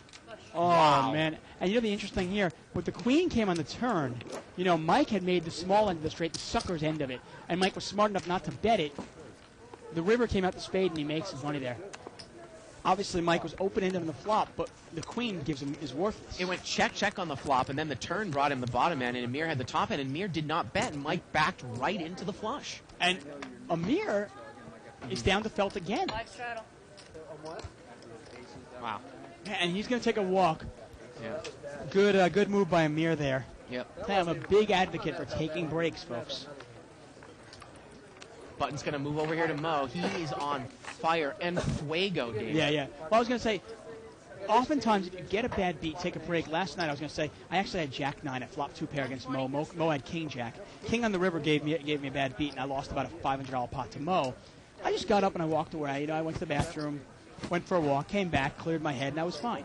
Now, Barry's got pocket tens. He made it 120 to go, but again, he's on the short stack. Mike's going to call with ace-4 suited. Here we go. Oh, there's the ace. Oh, there's the ace, of course. It's only one overcard, and it goes check, check on the flop. Check. Oh, man. Mike's going to check one more time. Barry's going to fire now. He's going to put $200 in there, it looks like. Well, a little bit more, maybe $300. I don't think Mike's going anywhere. He No, makes the call. definitely not. And Barry can't like the call there. And the river's a fourth heart. Wow. Yeah, and And ace is going to take it down. Mike wins it here with an ace Wow. high. And Barry is disgusted. yeah, just disgust there. Yeah. I'll tell you. And a lot of people might say, well, Dave, you should be able to, not tilt there and not. It's really difficult to not let the previous Yeah, hand and it looks like affect you. Barry's getting up here, Dave, and he's going to maybe take a walk around a little bit. Yeah, I mean, I hear sometimes people going, no, you shouldn't have to get up. I go, what's wrong with taking a 2-minute break? Right. I'll even do that in a tournament. Why not? You take a 30-second break. What's going to happen to you? What, you missed 2 hands? Big deal. Well, I think he's going back to the security deposit box, getting some more money. Yeah. And, boy, Avo's been away from the table for a while, hasn't he? Well, he came in and played a couple of hands, and now he got up. But his chips are still there. Yeah. 100. I'm surprised Avo wouldn't want to jump. I mean, why would you want to miss the action in this game? Him and Amir both. Real surprising. 2, 3, Wow. 2 clubs. Russ raised here with pocket kings. Mike called in the straddle spot with fives, and we've got pocket threes in there. $400 pot. And the flop comes jack 6-5. We got a set of fives for Mike, and he bets right into the set. Oh, I love he it, bets man. right into the set. Oh, is this beautiful play And by look Mike? at Allen. He calls with ace queen. Oh, is this a great play? The And you're board gonna is jack 6-5. and you're going to get a raise here from Russ. Yep. Sure enough, he makes it $800. 800 to go. And Mike has got Russ. You've got to think Russ has got an overpair right now. Oh, you love it. I mean, minimum Russ has got here is ace jack, but he's probably got an overpair. And Mike just calls. Right. And you know what? Russ might move all in here on the turn. Well, I don't mind the call by Mike. He's trying to keep Allen in there, but that doesn't work. Turns at 10. Mike Russ checks. is in really bad shape here, folks. Yep. Boy, the pot's about $2,200, and I think Russ might go bust on this hand. Yeah, you'd imagine so. And how about a check raise here? Yeah. He's only got about 900 And there it left. is. Check raise all in. There you go. Russ bet about 1,000, and Mike put them all in. Mike played this hand great.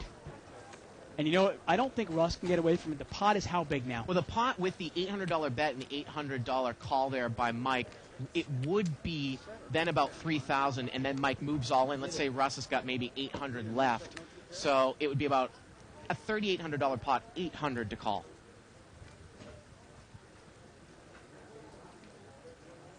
So 3,800 in the pot, 800 for Russ to call if he has 800 left, Yeah, okay. and he's Yeah, gonna I don't call. think- Actually, he's got more like 1,000 left. So. Right, okay. So it's more like about a $4,100 Right, pot, right. 1,000 to call. Or king. King. Yeah, Russ needs a king here. Here we go to the river. The river's a 10, and Mike busts another one. Yeah. Unbelievable. I love the way Mike played the hand there. He Yeah. bet right into a razor. Now, often people will go, yeah, but the guy had ace-king, though. I'm not going to get any action. Right. Yeah, but if the guy has an overpair, you're going to get a lot of action. Right. You know, if you check raise that flop, a good player might be able to get away from kings, although against Mike, you never know. Yeah. Wow, though. Mike has fast played 2 hands, though, and gotten paid off to a tilt on both ones. Well, the funny thing, though, is that Mike would play a jack like that, too, and he probably would pay Russ the whole way off. Yeah. You know, so. And Mike is just making a killing, and so is Mo. Well, I mean, this game is quickly going to become just Mike, Mo, and Kenny win the way it's going.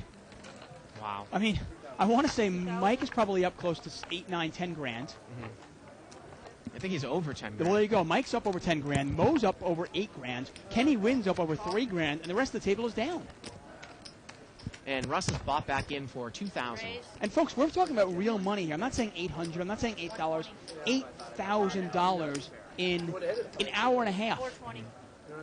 You know, I don't know what you guys do for a living, but what do you make an hour? Man. We had a raise here, and Mo has made a limp re-raise. Mike raised it out of the blind, and Mo re-raised him in position with pocket 7s. And Mo's got the overpair. Now, what's going to happen here? We've got the 2 luckiest players at the table playing against each other. Something's got to give, huh? I think this might go check fold here by Mike. Make a continuation. You read the book, continuation. You learn that one. I know that. I did that one 5 years ago. Continuation bet. You have to Continuation bet. bet's supposed to be around the size of the pot. Look at this bet.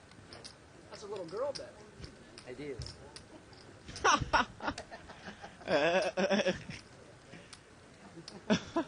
And we promise to keep quiet when it's Mike and Mo. 2 spades we gotta go. It's one of my favorite hands. Wow. What was that? What was that? A little chicken dance? Yeah, yeah.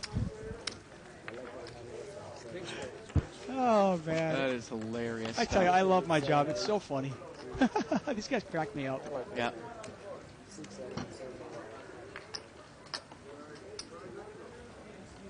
Email here from Mark Wanagara. I have trouble with these names.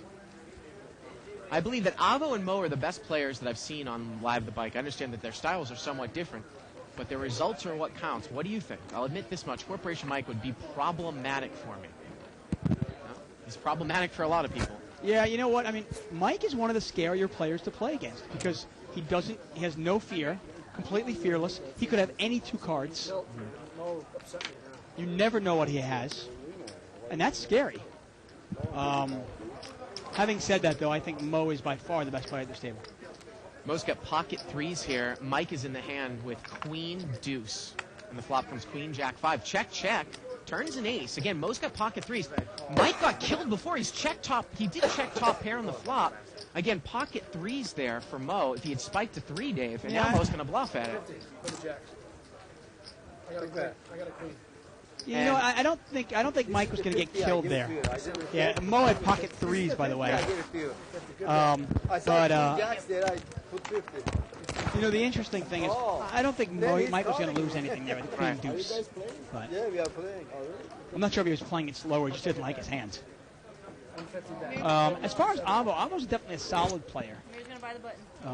I'm not sure if he's I consider him one of the best players in the bike. He's pretty conservative, Dave, I think. Yeah, from what I've seen, Yeah. you know, once in a while he'll make a move. Makes a move once Just in a happens while. to be sometimes against the wrong people. Yeah, I mean, we saw him on Wednesday make 2 moves, Right. one of which worked, one of which did not work. But the one that worked, I know you were kind of questioning. I still thought it was a good play. Just in that specific situation. Action, Allen. That's Allen. And look at this. Mike makes a $100 raise, and Allen calls with ace rag. I want a bumper sticker that's Allen. Oh, and Allen's hit trick 5s. 4, 5, 5. Yeah, but nobody has anything. Well, you know Mike's going to bet, right? Yeah, but Mike bets 300. No, I'm always playing with my chips, don't I? He didn't give me a chance to check. That's my kind of flop. look at Allen. Look at Allen Hollywooding it. What do I do with my trip 5s? He calls. And I think that's the right thing. Why not just call Mike? Let Mike bluff at it if he wants to. Turns a 6. Mike checks. I might check one more time too, if I'm Allen. I mean, I know it's a scary board. I might check one more time and let Mike bluff at it on the river. Good chance Mike's got absolutely nothing. I mean, against anybody else, I play it fast, but Allen's going to bet 800. Mike has such a propensity to bluff at hands. I want to give him the chance to. Allen takes it down. Shows him the ace. Yep. Boy, I wonder what the other card is, Dave, if you're at the table. Although he could have called easily with ace-jack, he just wouldn't have bet the turn. Right, exactly. With ace-jack. Right. Right. Which is why I would have said, hey, call with ace-jack and then play it that way. And we get the chip total here. Look at this. Now we've got $60,000 on the table. Yeah, $59,200 total. Barry Wood's down to $200. Now let's take a look at the magical difference. What could you do with $60,000? Mike Wow. up 10,000. Barry down 10,000. Amir down 5,000. Avo's even. He hasn't really played a hand. Yeah, this is, look at that. Basically the winners, all 4 players. Yeah. Losers are 3 players. Avo, well, not only has he not played a hand, I don't think he's been at the table. Right. Pocket 8s here for seat 5. Deuce 3, 4, and Mike has hit another set. And Amir has got king deuce here. Oh, wow. You know what? And Mike bets the set again. And I think Amir is going to play this. Let's see what happens. And Alan's got an overpair. He's got pocket 8s. Is he going to go anywhere, Dave? But now Alan saved Amir. Yeah. Heads up here. Pocket 3s against pocket 8s. The turn's a 4, and Mike fills up. He's the champion. And Mike's going to bet again. He's the champion. He And bets you know what? 300. And I love the bet here. Keep betting because Alan's going to keep paying you. And Alan calls again. Kind of draw you on this time. And the river's a Oh, my 3, and God. Mike makes quads. This is the type of board you dream about if someone had a 4, right? Oh, you pray that he's a 4. He's going to bet, looks like 1,000 here on the river. Got an ace, man. The problem is, though, is what does Mike have here? I mean, if Mike, you can beat, obviously, a bluff. Right. But that's all you can beat. And Alan's going to pay him off. Yep. And Mike's got quads. Oh, wow. And I tell you, Mike won 12 grand on Wednesday during the show, and he's now quickly up another 12 grand. Yeah. Up the set, turn the boat, river. God. And he bet every street. I love it. I mean, we used to get... And he got paid off the entire way. Dave, we got on Mike when he wouldn't use his aggression and he would slow play his big hands. Now he's betting his big hands. I love every second of it. Well, his bluffs will work that much more. Right. Because he's betting his big hands. People used to pick up on the fact that, wait a second, when he bets, he's got nothing. When he checks, he has something. Right. Well, now he's betting everything. I can't believe it raised me on the phone. For Mike, though, he doesn't really need to bluff very because he's hitting every single hand. And that's the one thing about Mike, I'll say. When he's hitting hands the way he plays, he's going to make a friggin' grip of money. I mean, it's ridiculous.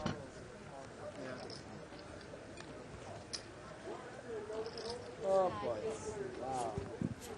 I think we're getting word that Avo's finally going to come back to the table. I mean, jeez. I can't believe you lied about that. What the set?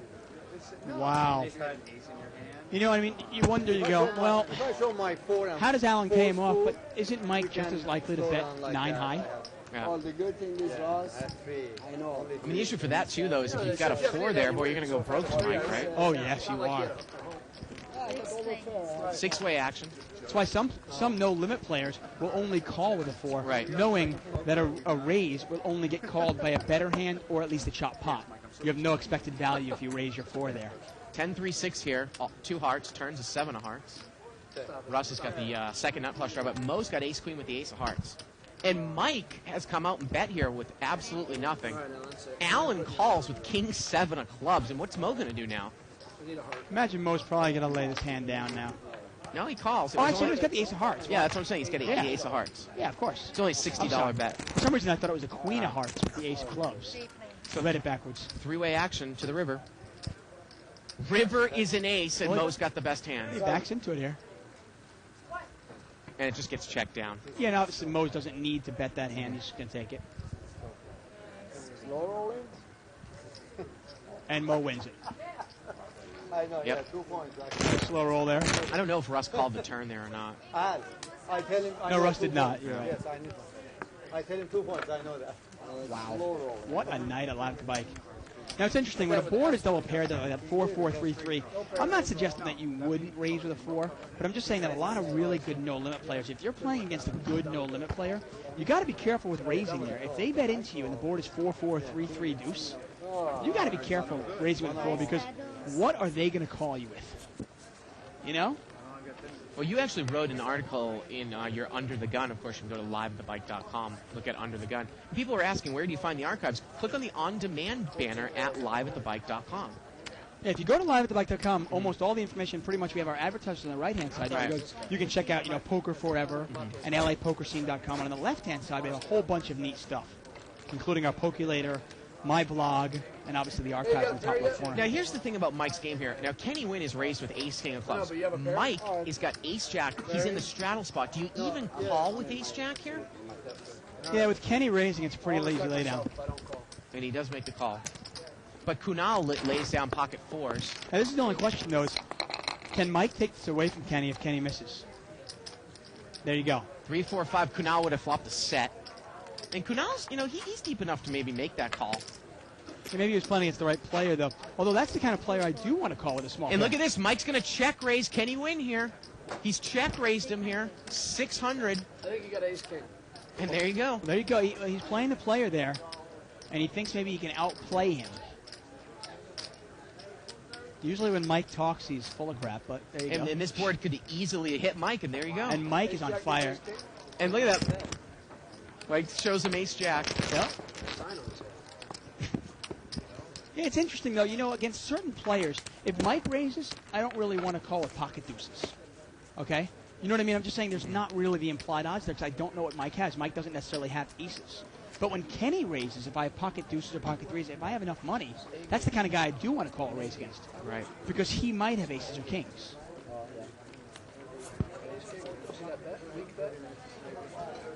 Eastern block on 2+2 rights. How much more does Barry have to lose before he jumps over the table and throttles Mike to death? Now that would be the best show of the year. Hey, I'd love it. Well, Barry's in for 4,200 now. I keep showing these guys clips of UFC, the Ultimate Fighting Championship, hoping that maybe they'll pick up on something and we can get a real fight on Live with Mike.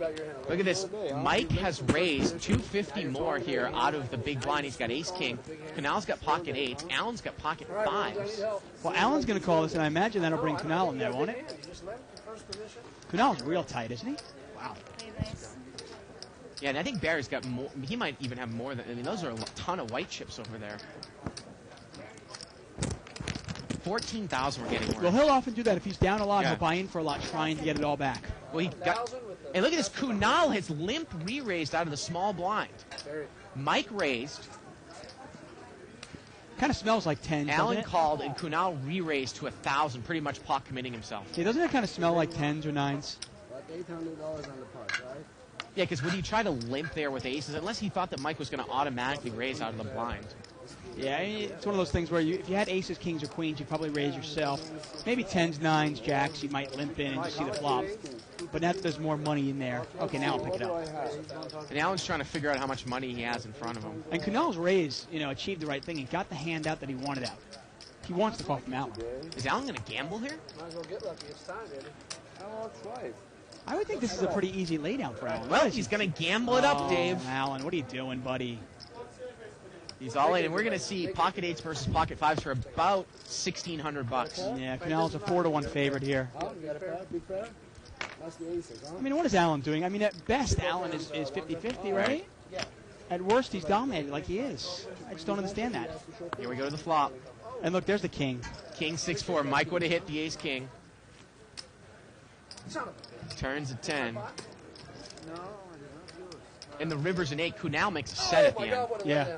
Well, you don't get that. You don't get to the river. I had the fives.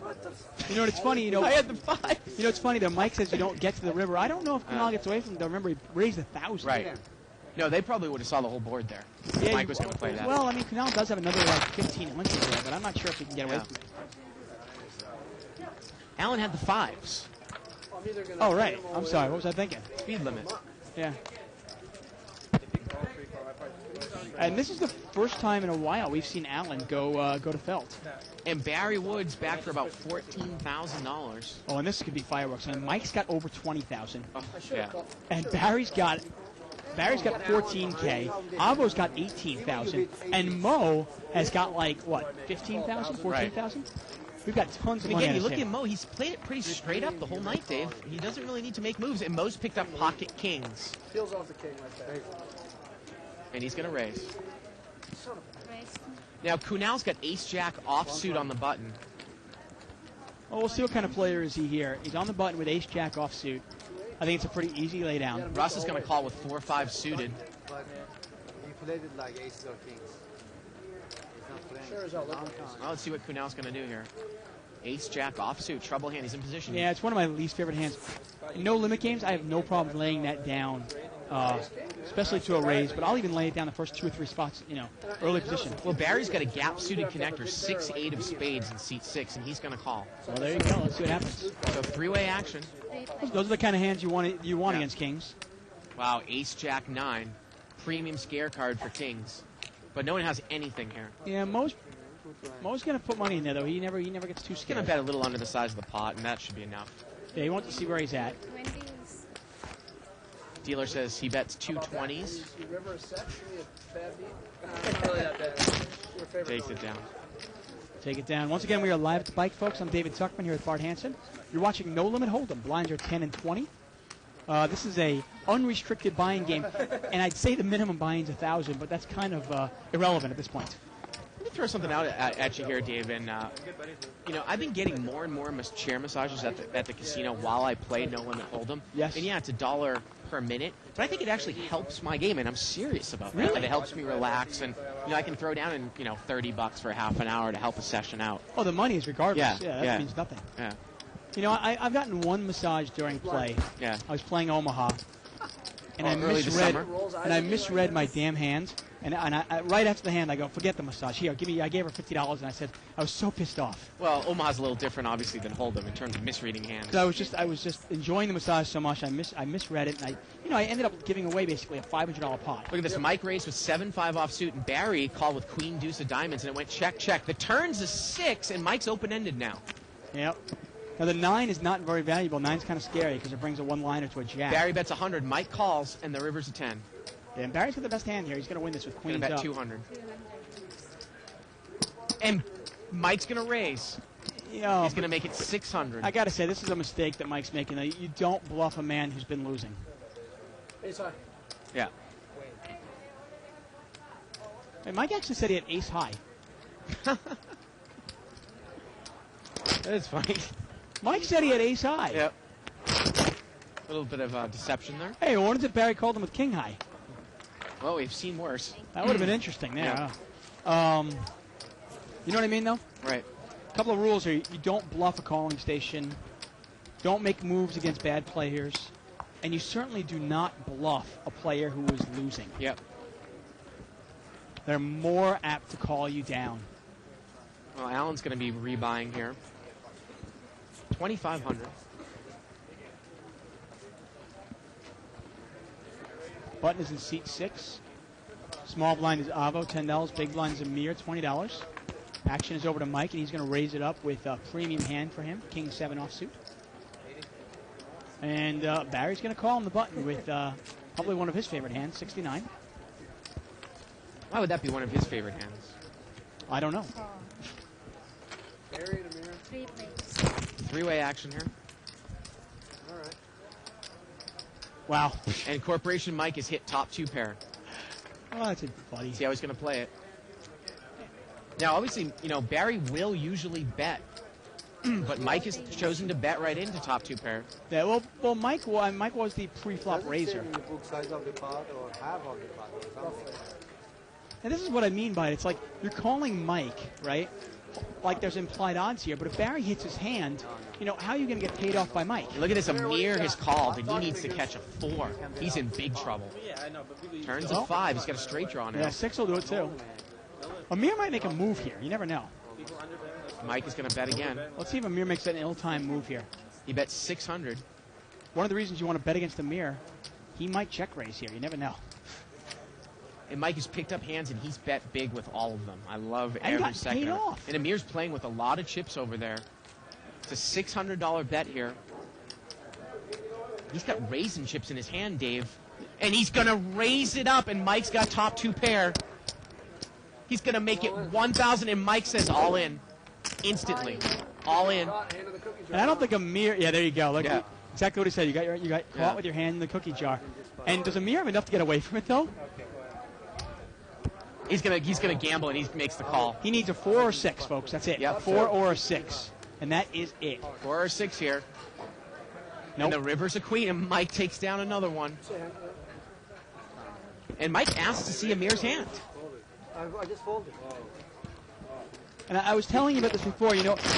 And I was saying, you know, Amir, 4 months ago, Amir was like this in-the-box ABC player. Right. Where we said, basically, if Amir ever made a move, he had it, okay? You never give him action. And then he started opening up his game a little, which happens to a lot of good players. You know, they're good players, not yet great players, and they start opening up their game, and they start bluffing a little bit. We saw Dr. Beebe do it a little. We're even seeing Alan do it a little bit. And Amir was really doing it a lot. And I think now he's kind of overstepping his boundaries where he's trying to win every single pot he's playing. Well, he's also trying to bluff people off of it. People aren't even, I mean, even if Mike had a soul king there, I think he's going to make that call. Yeah, but I mean, he's bluffing almost every hand, though. You can't bluff every single hand. You know, sometimes your opponents have something, you know? Hey, there's Philly Al in the background. Yeah. Go Philly Al. Wow, and Mike is just being handed money. Mike's going to raise again. We can't see what he has over there in seat 4. Amir's got 8-10 off suit. He's 2,500 behind. And Amir makes the call. Totally forgot. Mike's got Jack-9 off suit. King 4-4 on the flop here. Yeah, and this is missed Amir again, and you wonder if Mike bets, is Amir going to take one off? Mike bets 160. Amir has the best hand, but how does he know And that? Amir calls with ace-10. Wow. Turns a 10, and now Amir's going to stay in there, and it goes check, check. And how about a queen? Mike needs a jack. Oh! The river's a queen! And Amir bets, and Mike's backed into a straight. Oh, did I call that or He what? needed a jack or a queen, and Mike moves all in. He moves all in again. I love the overbet here. I love the overbet. I absolutely love the overbet. Amir was in for 2,500. He bet. It looked like 300 on the river, and Mike just moved all in. I love this overbet. He's just trying to run this table over, and you know what? Amir's going to get away from it. Wow. You know, I love the play, though. You figure, okay, Barry's tilting a little bit. Maybe Amir is steaming a little bit, and I think Mike is trying to use that. And he figures, you know what, if Amir's steaming, maybe he'll pay me off with, like, some garbage king or a 10 Look even. at those chips. Those are the $1,000 chips there on the green ones. Unbelievable. And by the way, his stacks, most people like to do stacks of 20. Mike likes to do Right. stacks of 50. Right. So each stack of white there is $5,000. Wow. 7 on the block, 5 of hard on the turn. He has 2 Are you competing with? Here. Slide All right. this. Tomorrow, right? Mine was suited. Was yours suited?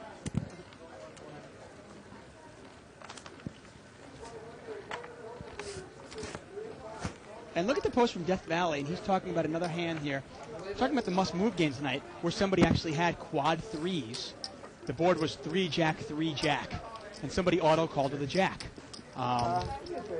Hey, you know what? I mean, that's a dream hand for quad threes, but you got to be careful when you have that top full house. Non-alcoholic. Four-way action here. 10-7-3, couple clubs. Well, the interesting thing about that hand is the way that Death Valley wrote it out. Now, Mo's got top pair here. Anyone. White Russian. Go white. Wow, Mike's going to order a One by white one. Russian. What a foo-foo drink, huh? No, see, I don't think that's a the White Russian is the dude's drink. No, I know. It's the dude's drink from Big Lebowski. Yeah, it's the dude's drink. What are you kidding me? I love White Russians. It's a great drink. 4 planes. Check, check, check, check, and check, check. Mo had the best hand, but he never bet. And now he's going to bet with... I mean, there was that one time I think he had like what did he get, like a cranberry and pineapple drink?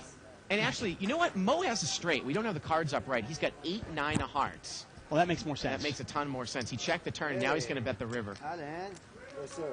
Good eyes there. Wait a minute, Uh-oh. and Alan's going to raise. He has 8-9 there, right? Yeah, he does. Yeah. And Alan has top and bottom pair here. And He's backwards. Alan raised him.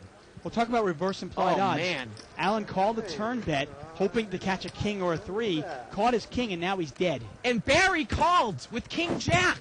Oh, my Mo gosh. bet. And Mo is the nuts, the absolute nuts, Mo folks. bet Alan, whose card's on up there. He's got King 3 of hearts. He raised. Amir's not in the hand. And let's see if Mo's going to re-raise. And he's going to re-raise. Of course he's going to raise. He's got the nuts. Oh, my goodness. And I imagine Alan is probably going to call this, and Barry will probably throw it away then. I mean, what was Barry in there with? He overcalled a bet and a raise with King Jack on the river. Yeah, but how did he get there?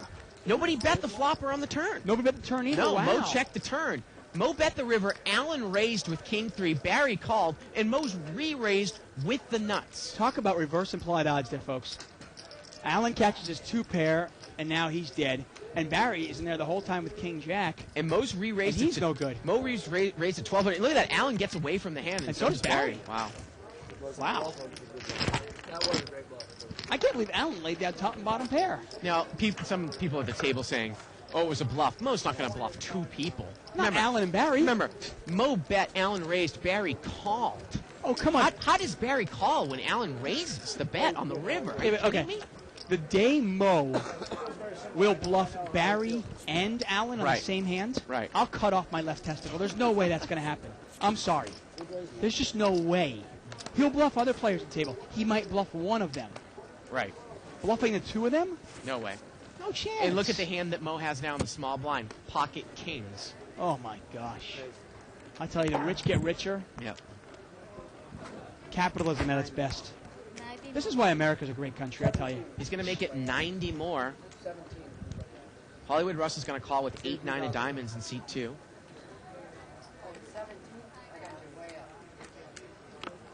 gotta be higher than that? Oh, all right, I like it. And Allen calls with Jack 8. So here we go, three-way action. Mo, the pre-flop raiser. Oh, Jack 8, Jack. Allen's flopped the full house. Oh, wow. Wow. Now, this is interesting. Now, Russ has got two pair as well, and Mo is at the overpair. Mo bets. The problem, though, is you wonder, Allen doesn't make too many moves. So if Allen shows strength, is Mo going to be smart enough to get away from it? Let's see. How about we get a king here on the turn of the river? Well, knowing Mo's luck, he probably will. But I'm curious now. I've always wondered if Mo can get away from a big hand, especially against a guy like Allen. And Russ here, well, if Russ calls and then Allen calls, Mo's got to think something's up. Yeah, I think so. Russ calls, and let's see what Allen's going to do. Although, again, you don't necessarily give credit for Allen having anything when he calls the flop. No, but, you give credit for Russ having something. But if Allen actually raised here, Mo might think kings were the best hand. And Allen calls. And the pot's about 900 as we go to the turn. The turn's an ace, so now Mo can probably easily get away from it. I mean, I think when you bet that and you get called in two spots, okay, maybe if it was somebody... And Allen checks the turn. And the river's a 5. I was going to see, let's say a king or an 8 come out there. And sure enough, Mo checks. And you know that Allen isn't just going to bet an ace here in this spot. No, Allen's going to bet. Now, I want to see if Mo throws this away. Let's see. It'll be really interesting. Can Mo get away from kings? Unless you think that Allen's just on a busted club draw. Mo doesn't like Mo does not like to lay down big hands, though. He doesn't want people to think they can run him over. And Allen's going to bet. Wow, he bets how much? 1,200? Wow.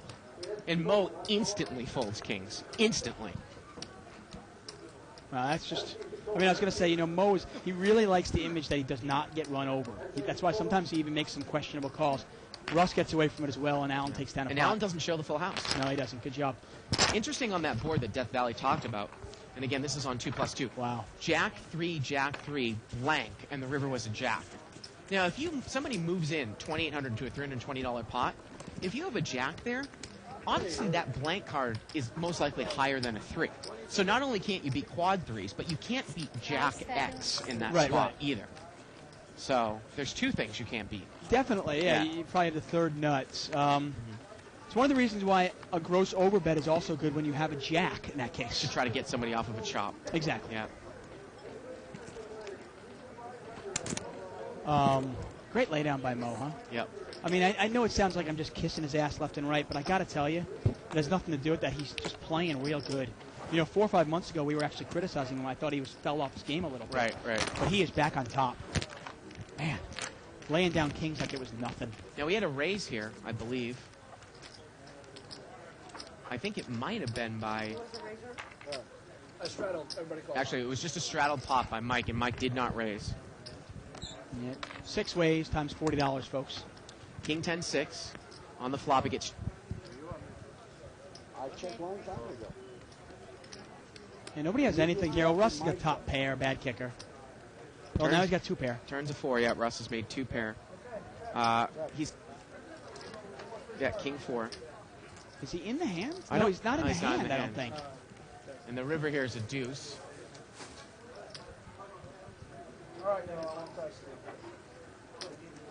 I want to say Abo's got the best hand here with 8s. Yeah. And I think he's going to check it down. I don't think he needs to. Yeah, he takes it. After all those fireworks, we get a kind of a blah hand here. Yeah, Russ didn't call there. Didn't complete the small blind for the straddle pot with King 4 of hearts. And Abo takes it down. Boy, that's the first pot in a long time. Again, we talked about check out poker4ever.com. That's poker, the number 4ever.com. If you earn just 200 rake points by Sunday, February 12th at 11:50 Eastern a.m., you'll qualify for free roll packages valued at $6,500. Free roll Pretty tournament. impressive. Yeah. Once in a while I do. There we go. We got a chip count here. Now we have $75,000 on the table, folks. Avo still has the table covered, but I don't think he's won a pot all day. Well, that was probably the first hand. Mike up to 17, Mo to 14. Barry Woods is rebought, and he's got 13. Wow. And let's see the difference. There's the difference. Mike up Oh. 13,000. Barry Wow. Woods almost down the same amount. Amir getting crushed. Yeah, Amir's really having a bad day. Look at Amir and Barry there. Basically, Amir and Barry and Mike and Mo, they're just kind of, even out each other. And Avo at the kind of, neutral. 0. Ace King here for seat 2. And King, it's funny, Queen. a player like Avo, or actually a player like Kenny Wynn, rarely will you ever see him at the top of that list or the bottom of the list. Right. You usually see him positive, but he'll win 1,500, he'll win 2,000, he'll win 500. Mike comes out and bets here with 8-5, and Russ, who played Ace King slow, at least gets away from the hand now. Yeah. Oftentimes we see people, for some reason, take one off with Ace King in that spot. I'm surprised Russ did not raise Ace King on the Yes, button. he actually hasn't been raising Ace King at all, the whole game. But, I mean, on the button? How do you not raise it on the Well, button? now you might think that Mike might raise, he was the big blind. But again, Mike's not going to do that 100% of the time. Yeah, I mean, if you're only raising your big pocket pairs, Right. you're just giving away too much information. Pattern that someone's going to notice, obviously. Of course. Pocket jacks here for Barry Woods, and he limps in.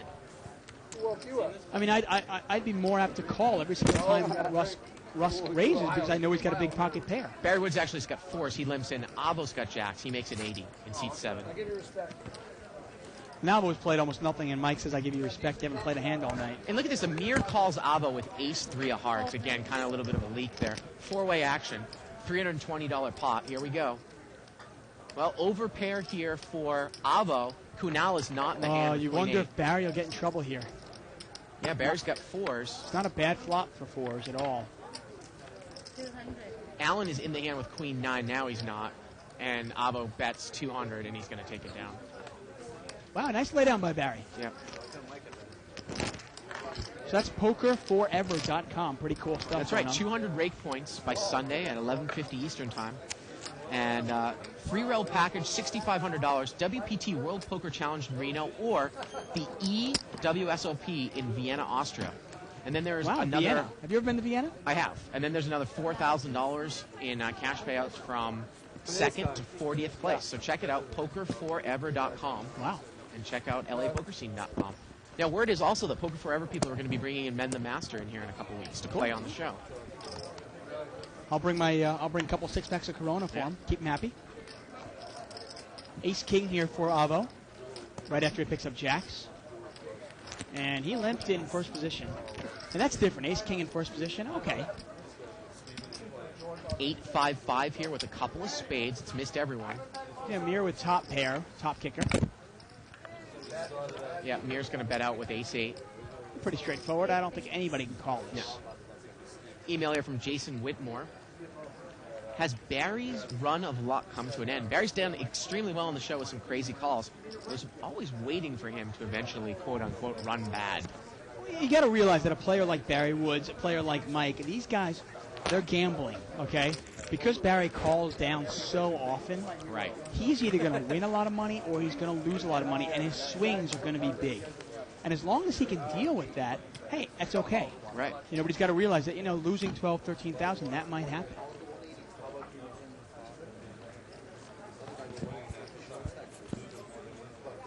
We've got an exciting feature, actually, that we're going to be rerunning the week's events on Sunday. The whole week, you mean? The whole week. It's going to be rerun on Sunday. Yeah, you can check wow. it out if you missed this week, and this week was really one of the classics of Live Yeah, the Bike. yeah. You can go check it out on Sunday. And we know that Sunday's a big internet poker day, so. Well, this Sunday, you got to think about it. There's no football, really. Right. I mean, it's the Pro Bowl. Who cares about that? Right. There's nothing to do on Sunday. You can only spend so much time with your girlfriend or your wife. You Who goes to church nowadays? Uh-oh, jeez. You got to go there? Oh, man. Queen 8-7 here on the flop. It was limped around. Yeah, Avo's open-ended with 9-6. Everybody checks. Turns 7. Avo's still open-ended with 9-6. Everybody looks like everyone's going to check again. Nobody has anything. Yeah. Kunal does hand with pocket threes, doesn't he? Yeah, he's going to come out and bet now. Wow, okay. I like the bet. Nice aggressive play by Kunal. We haven't really heard much from him. No, we have not. And it's a nice bet there because, he could be betting a 7. He could be betting a queen. Who knows? So, of course, if you want to play in the tournament on the LA Poker Scene next Sunday, you can be watching that week's Live at the Bike and playing me. Right, there you go. You're going to have Bart in your living room audio, and then you're going to be playing against me, Bart, on your computer. That's too much It's Bart. like Big Brother Bart. Oh, God. God, I'm going to get sick. Oh, too much. Too soon. Bart moves over here to seat 6, Barry Woods. That is kind of cool, though, actually. The whole week, if you missed this week, if you're out of town or something, hey, because Wednesday's show was dynamic. Actually, last night's show was really a lot of fun, too. Pocket 10s here for Kunal, and Kenny Wing's got jacks. And it looks like Kenny Wing just limped in with jacks, and Kunal's going to make it 80. Now the thing about Kenny Wing is he might just call here with jacks. Well, He's that type of player. I was going to say, oftentimes you can limp re-raise if somebody like Mike bet this. Right. But you know what? It was Kunal raising. You Right. might put Kunal on a bigger hand. You never know. But I think he's going to re-raise. He does re-raise. He makes it 500. Wow, and I think Kunal and everybody else is going to fold. Kunal's got pocket 10s. Kenny Wynn's got jacks. Kenny Wynn has pulled the limp re-raise, and he's made it 500 more to go. Easy muck for Kunal. Unless you want to play it like you're deep enough where you can hit your set and use it in position. But you're not deep enough with it's a $500 re-raise. I don't think they have 5,000 or so behind. You got to have more than that, even. Really, Yeah, I mean, right. $500 just to see a flop and hope you get your set. You know what I mean? Yeah. I mean, are you going to get away from it if the flop comes out 8 high? Well, I mean, you better. I mean, I know you're in position, but this guy is representing a huge hand. Remember, he limped in, and now he's re-raising the field to 500. I mean, jacks are the worst hand he could have here, aren't I mean, they? we're talking about, how poker is hard sometimes, but sometimes there are easy decisions to make. Let's say if you took one off with 10s, you fold instantly when a rag board comes. Yeah, good laydown by Kunal. I mean, the more you think about it, you go, what's the worst hand that Kenny could have here? Kenny's going to pick up a lot of dead money here. Yeah. Maybe that's when, he figured that there was so much dead money, I'll just take it down. And for a guy like Kenny who plays maybe one hand every 3 hours, that could be a night's profit right there. I mean, if you tell me, Dave, I'm going to play in 10-20 no limit, I'm going to play for 3 hours, and I'm going to make $600, wouldn't you be happy with the $200 hourly on a consistent basis? Of course you would. You think about it, if you were to play poker, let's say you were to play poker 25, 30 hours a week, and your hourly is $200? Right. Man, adds up real quick. Absolutely. Now, I got to be honest there. The way he played that hand, you can play it either way. You can take it down right there. I also don't mind the smooth call, see if you can spike a set and win a really big pot. Right. The flop comes out something like King, Jack, 10. You got somebody with King, Jack, you got a set of 10s there. You could win 10,000. But hey, 300 risk-free, why not? 5-way action here. Now, Kenny wins in the big line with ace, queen offsuit. Did not raise. King 8-8 here. Amir with a king and Barry Woods with a king. And Amir has Barry outkicked. Yeah, Barry's actually drawing dead to win. He cannot win this pot, really. I mean, he can catch runner 4, but come on, what are the odds of that happening? He bets 100 with king 4. Amir calls. There you go. And it looks like we're going to be heads up, I would imagine. I mean, Barry's in really bad shape here. Okay, send Turns another 8, and they're going to chop us up. Yeah, I was going to say, Barry needs an ace. He needed an ace or an 8 there, pretty much. Amir checked, and Barry bet here again. And Amir has pretty much put the rest of his money in the pot. Yeah, and Barry's going to call this, obviously. Yeah, forget it, right? Just run south. And they're going to chop it up. I was wondering, I was like, Amir and Barry have been running so bad. I was like, hey, well, one of these guys has to win the pot. Right. I guess not. They chop it up. Very hesitated there for a second, like, oh, shit, the way it's going? Yeah, really. Well, I play Mike's hand, King 4. Again, we have about maybe 40 minutes left in the show. Comments, questions, suggestions? 40 Email minutes us left at in our week. liveatthebike.com. We're playing 10-20 no limit hold'em. The brown chips are $10 chips, white chips are hundreds. Kind of got a couple of cool tournaments coming up, too. Tomorrow's tournament, by the way, we have a little Valentine's Day weekend tournament here. You can play with your partner. Tomorrow night, Saturday, February 11th at 7:15 p.m. It's actually kind of like a tag team event, half hold'em and half 7-card stud. kind of cool. And then Sunday we've got a women's tournament starting at 2:15 p.m. And it's a $25 buy-in tournament with a $5 bounty. A buffet precedes the tournament. Starts at 11 a.m. And then the tournament starts at 2:15. So check that out here at the Bite. It probably would have been the same result, though. I re-raised you on the flop. You still call 100 more. Who raised? Wow, Barry raised it up to 120 with queen 6 of hearts. Mike had limped in with 7s. Is Mike going to limp re-raise here with 7s? No, he just calls. Looked like he might. He was thinking about it. And he's in good shape. Barry only has 1 overcard. And actually, excuse me, Mike has 7-8. Aha, that makes sense now. Jack 10 deuce. Check, check. Turn to 3.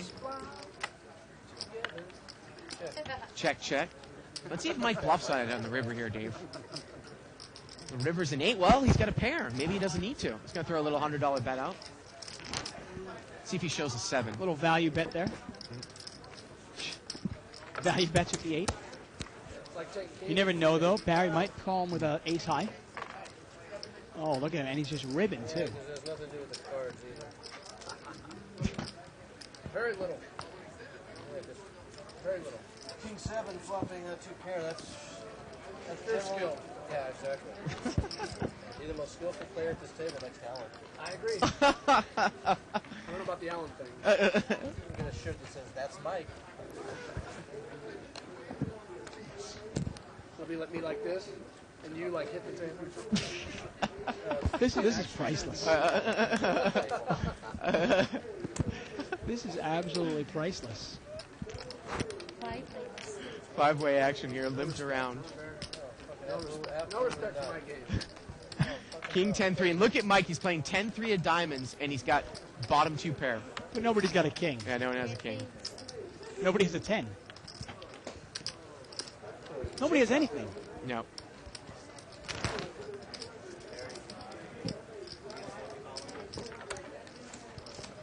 Better not have. Let me ask you a question, Barry. Let's hear it. You don't respect my game. Whose game do you respect? Whose game? Not coming yet? Moe's, Not coming yet? Pavel, George. Really? A lot of people. Yeah, your game is it's not a game.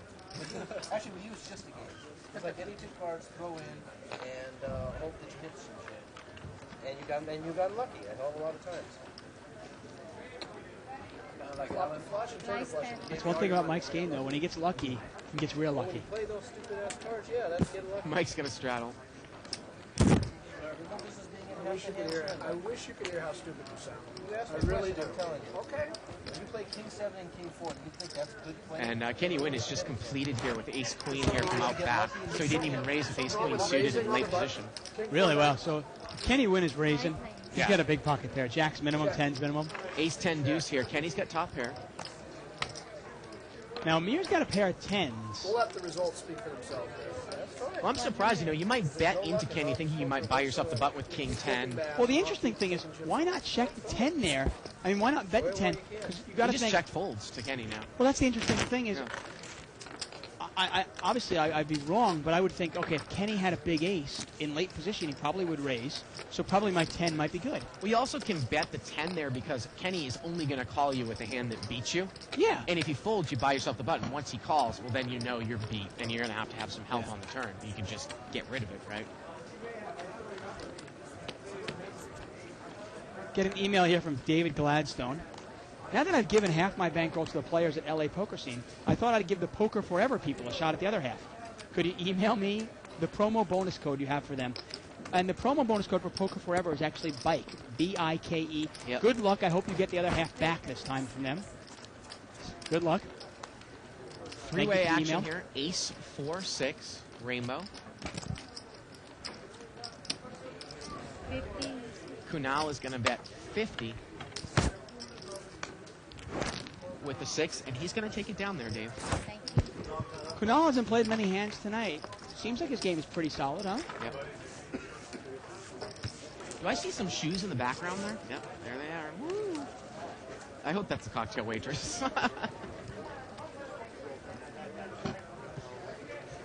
Look like some pretty big calves to me. Yeah, you're right.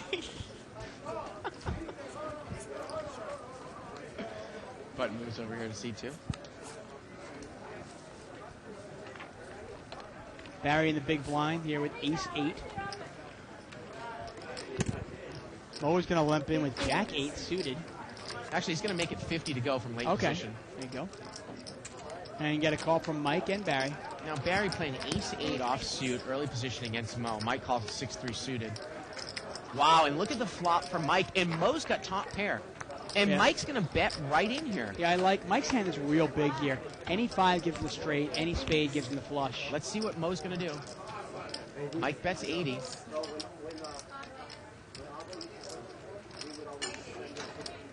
It looks like Mo's going to raise. Yeah, it looks like it. And Mike could almost come over the top here. Yeah, he could. Mike's got a big hand here, and he is going to raise. Well, Mike makes it, no, Mo makes it 280, so let's see what Mike does. Raise. Okay. Yeah, Mike has got now, if he thinks that his 5 is good or his spade is good. Mike just calls. Here we go to the turn. Turns a 10, that's no help. And it goes check, check. Mo's probably trying to control some pot size here. Oh. And the river's a 5, and Mike makes a straight. And that is the best, absolute best card form. It's kind of transparent. We always talk about how flushes are pretty obvious. Mike bets 800 here into a pot that's about 700. He's over betting the pot here. And if Mo lays this down, he's a genius. I mean, this is a tough laydown. No, he's going to make the call. I was going to say. I mean, yeah, you're right. Best card there. You got to specifically put him on 6-3 of spades. I have that. And Mike's slow rolling. Does Mike not know what he has? No, he knows what he has. Okay. Get him. I was like, wait a second. What is?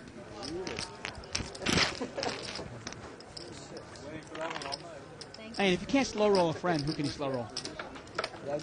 Post here by SP Surf and Michael on 2+2, Dave. He said that Mike tried to run an angle on Barry by saying ace high. If ace high, if Barry mucked his hand and Mike did not have ace high, he had 7 high, what would have happened? I think Mike would have said something. That's generous. I do. I don't. What about rules of casino wise? Well, nobody would have known about it technically. That was my idea. You know what I mean? Yeah. If theoretically, if Mike misrepresented his hand, right, and somebody said, "Well, I want to see it," and somebody forced him to show the cards, and he had 7 high, a lead floorman could probably come over and force him to lose the pot. Look at the chip count here. Look at Avo; he's made 1,000 now. Mike's still up to 17. 77,000 on the table. And here's the total there. Mike up 14 grand now. Mo up 8 grand still. Yeah. Basically half the table's up, half the table down. Seat 7 is going to raise it up to 90. That's Avo with ace queen. Amir calls it an easily dominated queen jack. In Mike's defense, though, I don't think it was really shooting an angle. I think he was just screwing around. And I think if Barry had folded his king high, I think Mike would have given the pot. Allen's flopped trip 6s, and Mike's got a flush draw.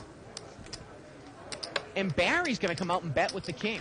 Well, I think that Avo can easily get away. I mean, this is not the flop you're looking for with ace queen. I was going to say, how about the 8 of hearts comes out, but obviously that's in Mike's hands. Allen cannot make a full house. See if I get lucky here. again, Barry. Mike calls with the flush draw. Let's see what Allen's going to do. He's got trip 6s.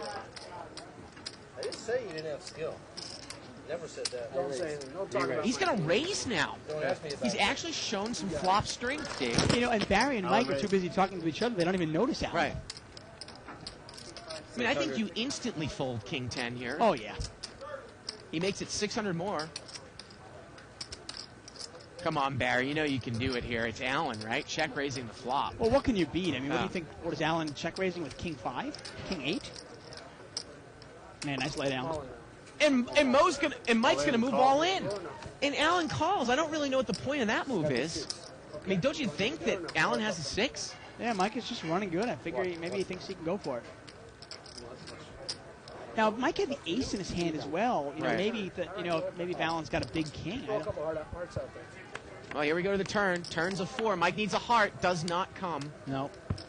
And Mike just gave money to Allen right there. Well, they're running it a couple times. There's There's a heart. They're running twice. Oh, no, full house though. Yeah, full house filled up on the river. No. And Mike won it all Wow, three times. Allen won it all 3 times. Yep. Only hits 1 heart, but Allen fills up that time. Yeah. Wow. Now, it's funny, there are certain players at the table you don't mind losing to because you figure the money's going to come back in circulation. Right. If I lose a big pot, Kenny win, I'm pretty upset. Right. Because the money's not coming back. If I lose a big pot to Alan, though, okay, so be it. I know Alan's coming back tomorrow. 22 Skidoo on 2+2 here. It says poker4ever.com. No, poker4, the number 4, ever.com. Exactly. And Whalecock on 2+2 says, F the rerun of the show. They should have an extra hour to take calls, in parentheses, mostly from hecklers, about the game that was just played.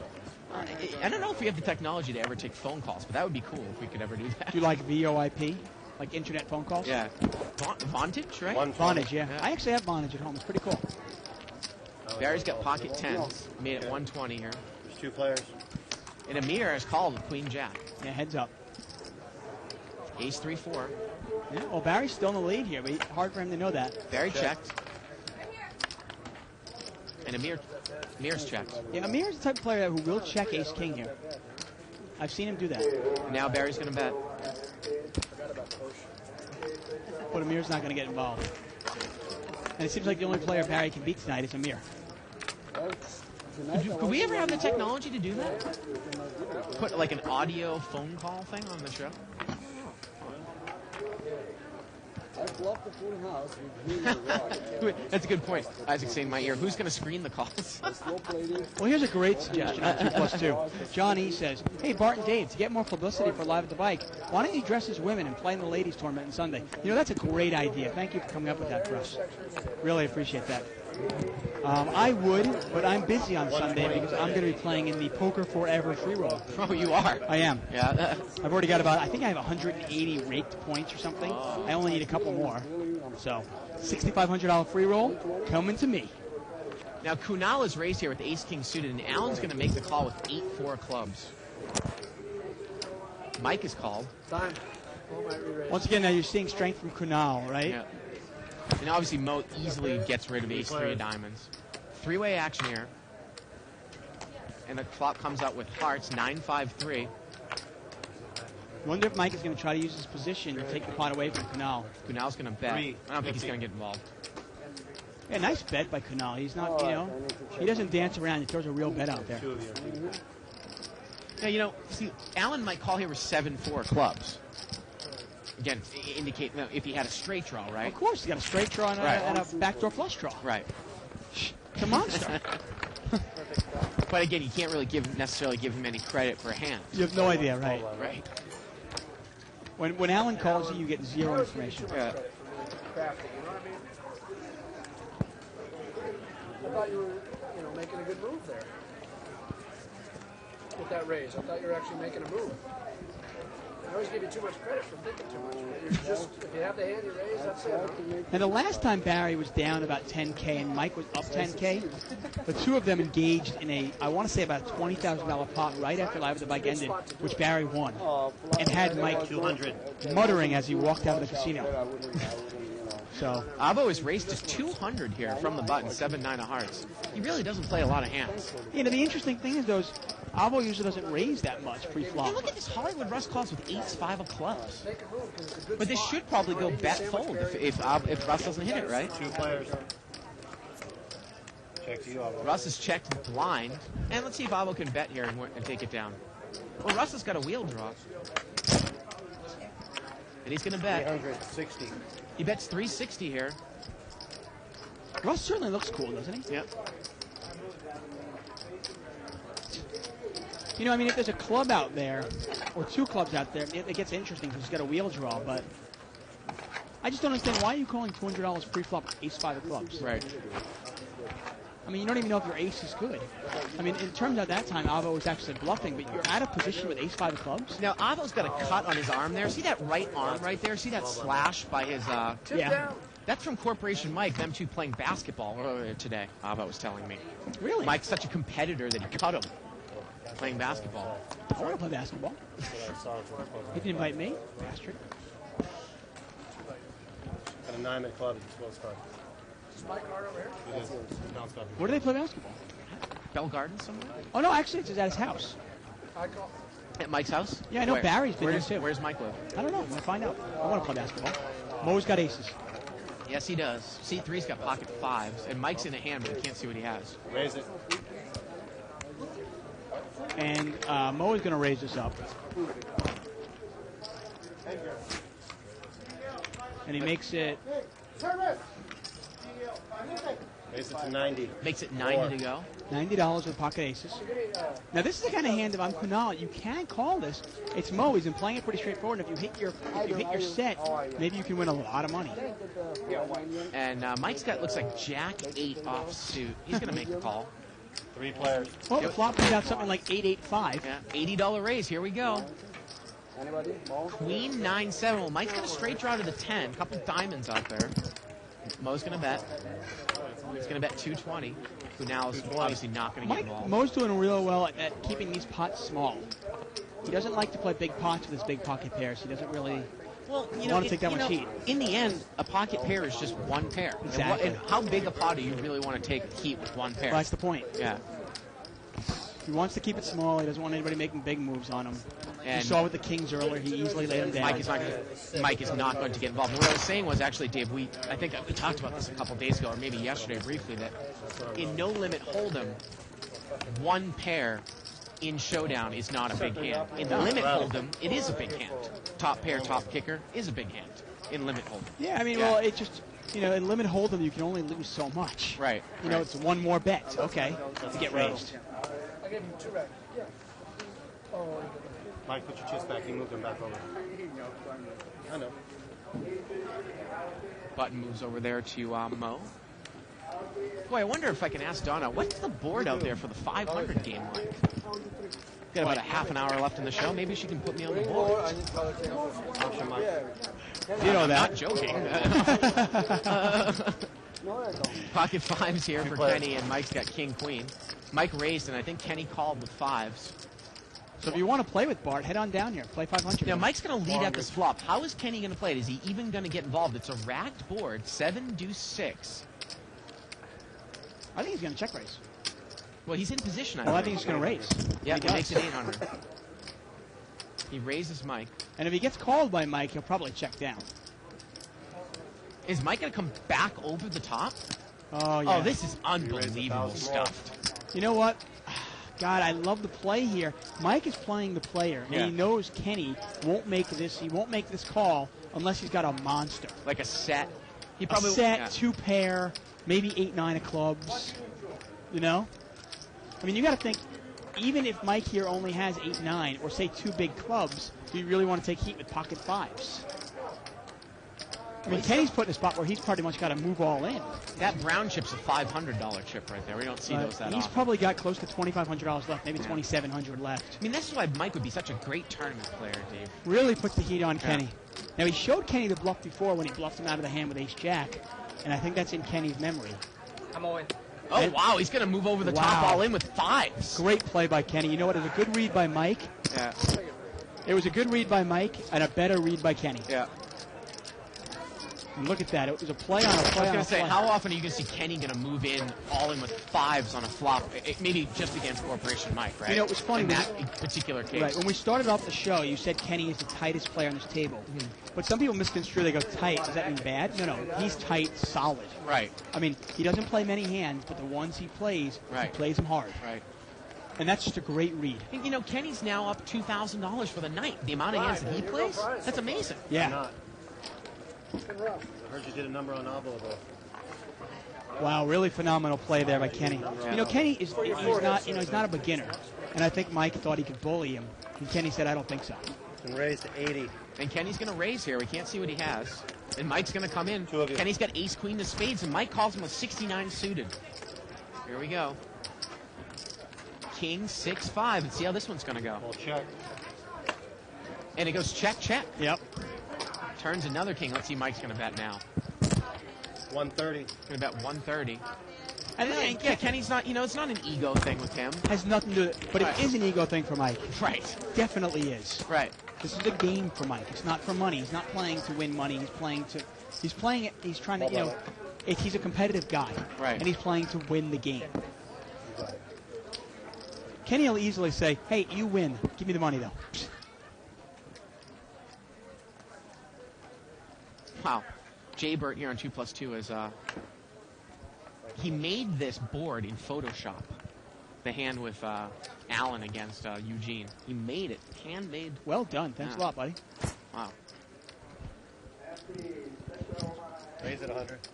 $100 raise here by Mike. He's going to take it down.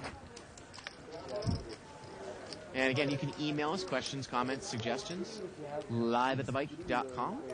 10-20 no limit. Hold'em, we're playing. White chips are $100 chips. Brown chips are $10 chips. And Mike's got a mountain of chips. And the button's going to move over to seat 4. I can't get out. What a great play by Kenny there. You know, Mike really thought he could run him over. I thought it was a good play by Mike. I didn't think Kenny could make the call. Kenny does it one better. He moves all in.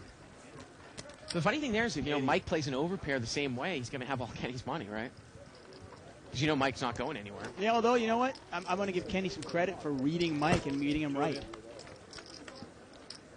Heads up here, 9-10 of spades against Kunal's Jack-10, and Barry's hit top pair. Yeah, he's outflopped him. Barry was in bad shape, obviously dominated there, but now he's got 150. He's got Kunal by the the Kunalis. Barry just check calls. And Kunal's going to need to get really lucky. 10's no good. He needs a jack. Well, now he needs an 8 or a king. How's that? Let's see if Kunal takes the free card here. Why not? Hey, you're open-ended. Yeah, Yeah. exactly. Perfect time to take a free card. And the there- river's a king, and he backs into a straight. Yep. But it's 2 overcards to Barry's pair. But it looks like Barry might come out and lead. Why? Why are you betting this flop? 350. Why would you bet it? He's bet 350 on the river here. Yeah, Hey. because if the guy has ace-king, he's gotten there, right? Well, what do you think you're not? He's going to call with it. You're not. Right. What are you going to get a 7 to call you? What are you going to get pocket 8s to call you? I mean, those are the only hands that. What hand are you going to get to fold? I mean, maybe you get pocket 10s to fold. And Kunal's going to raise. Yeah, that's pretty much a no-brainer. I don't think you can bet the river there. Can you get jacks off the hand, maybe? And Barry throws it away at least. Give Barry credit. I for throwing it sometimes away. think that Barry might have the play that he wants to make. I mean, once Kunal checked the turn, Barry's like, all right, I'm going to bet this river. And then he doesn't necessarily replay the hand back in his head thinking, well, if a king comes, I got to figure this situation out now. I mean, this is a different situation now, right? You know what? Yeah, when the way the hand played out, that when Kunal checked the turn, you go, okay, Kunal's probably got ace-king or ace-jack. Why are you betting it though? If he's got ace-jack, you're not going to get paid off. If he's got ace-king, you're probably going to get called. I mean, I always say there is value to betting the river because there is value to not having to show your hand down. But don't take that to the extreme though, right? Allen's got ace, queen, and diamonds here on the button in seat 5. He's going to raise. Raise to 100. Makes it 100. And Barry, once again, is badly dominated here. He's got a queen also. Smaller kicker, queen 10. 4 Yeah, players. Mike has got king 10, and Mo's in there with pocket 5s. I like Mo's hand. And Yeah. Mo's hand is good. Yeah, there you go. Now, but Dave, you and I might come from a different. I think that you tend to put a little more money in a pot. I don't even get involved here with 5s. I might just check fold. Now, I don't know you against 4 people how you would do. Well, now if it gets checked around, let's see if Mo's going to take a shot at it. Yes. I mean, what do you do with 5s on the flop there? It depends on where I am. I mean, Yeah. Mo is in second to last to act. I might bet it. I don't know. There are 2 players behind me, though. I don't know. I might check it. See? River's an 8. Mo bet, and Allen called with Yeah, the I ace love queen. my hand, though, here. I know my hand is good. Mo's going to bet 200 here. Yeah. And, one of the other reasons why Mo might bet that river is that we've seen Allen bluff at rivers when maybe, not that he would necessarily bluff that river, but it was a 3rd spade. Yeah. But I've never seen him make a bluff raise on the river. Right. Have you? Mo Actually, bets. I'm trying to think. Allen did it once. Actually, Allen did it last night. I couldn't believe it. I swear. I'm in the game. It wasn't on A live bluff bike. raise? We were playing 5-10. Yeah. Yes, and he made a bluff raise on the river. He actually did it tonight, though. Remember, it was a chopped pot. Remember when the board was queen, queen, king, king. No, queen, queen, jack, jack, ace. That's right. That's right. He made a bluff Yeah. raise on the river. But I saw him do it last night, too. I couldn't believe it. I was like, wow. Allen. Starting to open up his game a little bit. Three-way action here. I mean, the guy plays enough. You figured he'd learn something, right? Wow, and Barry's got trip 6s. Russ has got top pair. You know what? And if Barry plays it hard, they might be thinking he's tilting, Yeah. and Russ might pay him Yeah, off. Russ might pay him off the whole time. I love the bet here by Barry. Yeah. So one thing I love about Barry's game, he does bet. He bets his bluffs. He also bets his trips. Well, the problem here for Russ, though, is, I mean, what is Barry betting here? You can't beat a real jack, right? No, you can't. But then again, couldn't Barry be betting diamonds? He's going to lay it down, I think. Yeah, no, it's a good laydown. Sometimes you got to pick your spots. Sometimes if there's a bluffer in the game, you don't have to pick him off every single time he's bluffing. Let him bluff. It's no big deal. You only have to catch him once. Remember. Now, Mike isn't going to get involved in this hand. He's got backdoor clubs. Wow, he does. He makes the call. It was a light bet by Barry. How about a king comes out here? Oh, man. How about a club? Give Mike a draw. Well, now he's open-ended with overcards. Well, now he's got an outs. He checks. It would be nice if Barry had the 6-9 in his hand and the 9 came on the river, but Barry's not that lucky. And I like Barry betting a nice bet here. Could Mike check raise here? 7. Well, if he does, he's in trouble. Barry's going to make it 700 to go. And Mike is going to call, and oh boy, folks, if an ace or a 9 comes out here, oh my goodness. Oh, the river's a 10. And you wonder, will Mike bluff into it? Yeah, he's going to come out and bet. And this is just a call here from Barry. Mike's going to bet 1,200. I think this is a call from Barry. It's a third diamond. Well, third diamond doesn't mean anything. It's a full house. But this is a call, right? From well, Barry. I'm trying to think of, does a 10 make any sense whatsoever? I'm trying to think is there any value to raising if Mike has made the flush? Can Mike even call, but it's Barry betting? I guess probably not. Even I think Mike. This is just a call here for Barry. It's just funny. I mean, most of the normal rules kind of go out of the window when you're playing with Barry and Mike. Mike has made a bluff bet here on the river on a misdraw, and I think this is a pretty easy call here for Barry. And this is the part of Mike's game that I just don't understand. The board is Jack 6-6, right? With one club, he's got King Queen of clubs, and he somehow figured out a way to lose like $2,200 in his pocket. Yeah, I mean he shouldn't even have got involved on the flop. Right. I mean he made a $700. He made a $200 flop call. He made a $700 turn call, and then he bluffed off $1,200 on the river. You're right. He found a way to lose $2,000 on that hand. I mean, that's creative. That is really creative poker there. I mean, most people. I mean, you have to figure out a way to try to lose $100 in that pot. And that's the problem. I mean, the only thing with Mike's game is when he's hitting his hands, he can run up his chips huge. But he's got to figure out a way to kind of like just sit tight for 30 minutes. Email here from Andrew. I know Isaac's going to love this. He says, what about Skype? SKYPE. Three-way action here. Jack, deuce, 5, limped around. 40.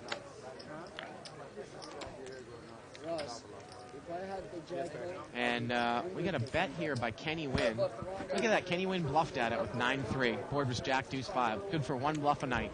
There you go. That's pretty much it. Thank you for the email from How are we doing William. How are we doing on the board out there, Donna?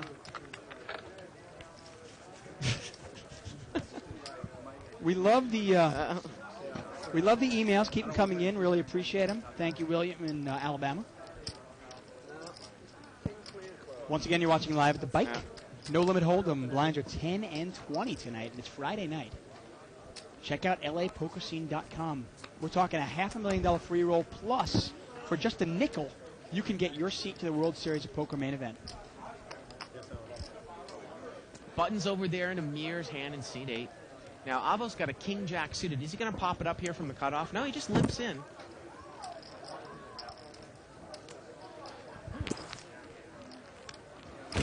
Well, put me on the board. 6-way action here. Me too. 9-5 deuce, couple spades. Barry with best hand here. He's got top pair. Top pair. Second best kicker. He's going to come out and bet. 150. He's going to bet 150. That should be enough to take it down. Unless Mike gets inventive again. Actually, Mike's not in the hand. Mo, I don't know if Mo was in there, but he didn't get involved with it if he was. 7-9. I'll tell you, there used to be a leak in my game as well. It would happen in tournaments as well, where I would have a really good run of cards for an hour. I'd run up my chips a lot, and I would almost feel invincible. And then somehow I would donk off, half of my winnings. And I figured Didn't out. you- I remember there were a couple tournaments where you were really disgusted with yourself, where you had been either close to chip leader or had been in a very, very good position to make it really deep. Like with 2 tables left, you were one of the leaders, and then managed to get yourself knocked out before the final Yeah, table. there have been a couple times Yeah. I did it. I actually, in the World Series of Poker, I want to say right at the middle, I want to say it was a $2,000 no-limit tournament, Yeah. maybe a $3,000. About 7 hours into the tournament, I was probably top 10 in chips. Yeah. And I found a way to lose probably half my stack in the next 4 hours. You know, and it's a leak in my game that I had to fix, and I think Mike's got the same leak, where he's just not, he doesn't have that Were discipline. you pushing too much in that? I was, particular yeah. tournament? I basically was feeling invincible, sort of like Mike, and I felt like I could run the table over, and I didn't realize that, you know what, some of these guys are going to get hands too. Yeah. You know, and there's kind of an ebb and a flow to a poker game where you've got to pick your spots. You know, you can run the wave up, and then you kind of got to sit tight, and then run the wave up again. And if Mike can kind of stop dunking off chips, he'd be really dangerous. Amir's limped in here. It's a straddle pot. Amir's got ace-9 of diamonds, and Mike's got king-8 suited, good enough to raise out of the straddle spot. Makes it 250 go. He loves this. He loves it. And Amir just folds the ace-9 of diamonds. I don't mind that at all. That's fine. He's out of position. Yeah. Ace Actually, nine. he's in position. That's against still, Mike. though, ace-9. You never know. Mike's get, you know. I don't know. I mean, that to me it would be a premium hand for me to take heads up against Mike in position. It is. We get another chip count here. Yeah. So I was up about it. Oh, we'll take a look now at the difference. Yeah, Barry actually As we came look back at a little bit. 78,000. Yeah, Remember when we Mike started came down there. a little bit. Mike's still the winner of the night, but you know we saw him up. He was up over 14,000, probably about a half hour ago. Yeah. Barry's come back a little bit. But Mike is another player that if you're going to lose chips at a game, you don't mind losing it to him because you know he's going to put him back in play. Limped around. Limped around here. 80. We got an $80 bet here by Alan with King 3. He's got a diamond draw. I don't know if I've ever seen him bet into a diamond draw either. And Kenny Wynn's got a set of 4s, and he just calls. And look at this, Mo is getting involved here with 7s. Kenny Wynn's slow playing a set of 4s. And Mike is going to call here with a 6. Boy, if Mike hits if a 7 or a 6 comes out here, it's going to be fireworks. And the turn's a 7. Alan makes a flush. Mike has 2 pair. Mo has a set of 7s, and Kenny Wynn has a set of 4s. Yeah, Mike is drawing dead. Oh folks. my! Mike is drawing dead. Kenny Kenny's Wynn slow played, and Alan checked the diamonds. It gets checked over to Mo. He's going to bet 400 with a set of 7s. You know that now obviously Kenny needs the case 4 And to you come know out. Mike isn't going anywhere with 2 pair. And Mo is in bad shape also here because obviously there aren't many cards left there. Wow, let's there see. are no more 7s. The pot is about 1,200 right now. Let's see what Alan's going to do. Raise it. He's going to raise. And Alan is in absolutely fabulous shape. I mean, you think Yeah. about how many cards are left. There are no more 7s left. There's 1 4 left, 2 6s left, and 3 jacks. How about a question here for you? If you're Kenny Wynn, can you get away from this hand? Yes, Is you Mo can. making a play here behind you? More. I mean, How much has he made it here? He's made it 1,200 total or more? yeah, I think it's an easy laydown. 1,200 more. Nice and Kenny laydown. gets away from it. False. Wow, but Mo's going to call. Maybe Mo figures if he hits his set, he can win all of Alan's money. Yeah. And now what about Mike? And Mike should Can lay Mike this down. finally get rid of 2 pair here? And- I mean, Alan's check raised to 1,200, and Mo's calm. Yeah, Mike is drawing dead, and he And he- throws it away. yeah. Great. And Mo has 6 outs, folks. Yep. Pot is about 3 jacks, 2 $3,400. 6s, and 1 4. And the rivers and ace, it does not get there. How about a nice value bet by Alan here? It's a $3,400 pot. Alan has the second nuts here. Set over 2 pair over flush. What a turn card. And he's going to bet 1,500. What an unbelievable laydown here for Mo if he can make this laydown. The pot's 5,000. It's 1,500 to call. Yeah, and I think part of the reason he called was he knew the implied odds. If he hit it, he knew he'd get all of Alan's money. But I think he knows he's beat. Doesn't that hurt? I mean, I just don't think Alan is raising 3 players Yeah. without a flush there. I just don't see it happening. Pot is awfully big, though, to lay it down. Give Kenny credit for getting rid of a set of 4s. Yeah, there, he didn't huh? pop it up on the turn on the flop. We wanted to see a safe card on the turn. Certainly did not get a safe card on the turn. Oh, you hope? Mo catches his case Mo catches the case 7 to get himself in trouble. What a turn card. And that's the only card in the whole entire deck that's going to get Mo a lot. It's going to cost Mo money.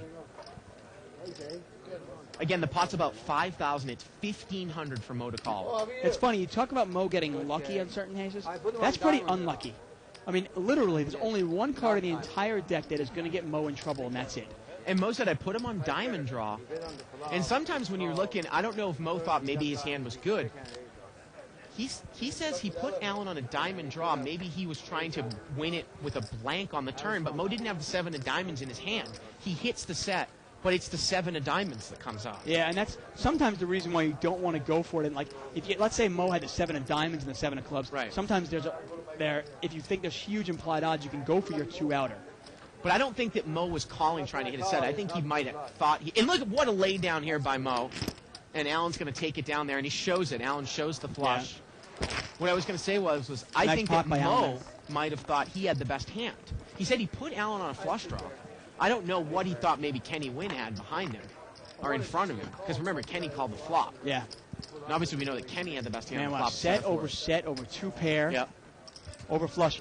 And I got to tell you something.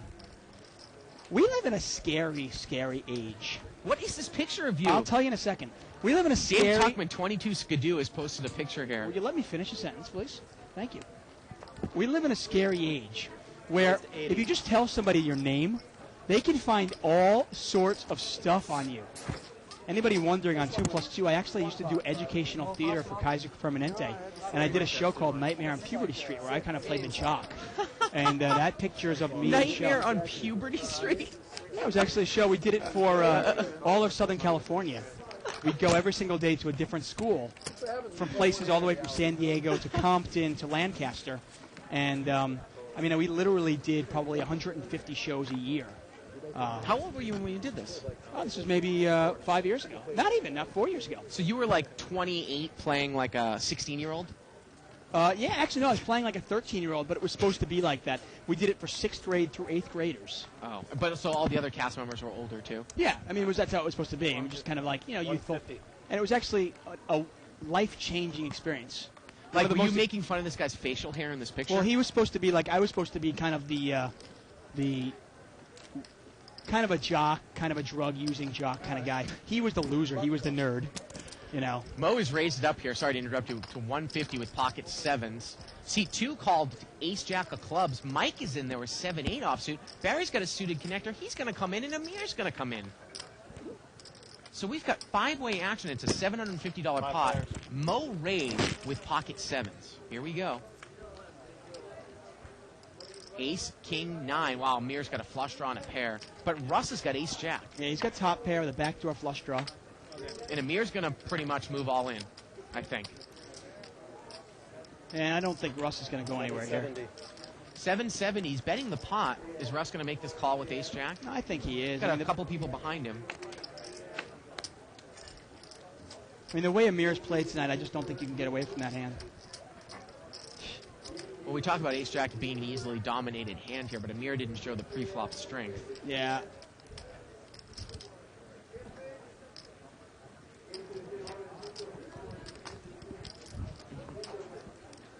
I tell you, we live in a scary, scary world.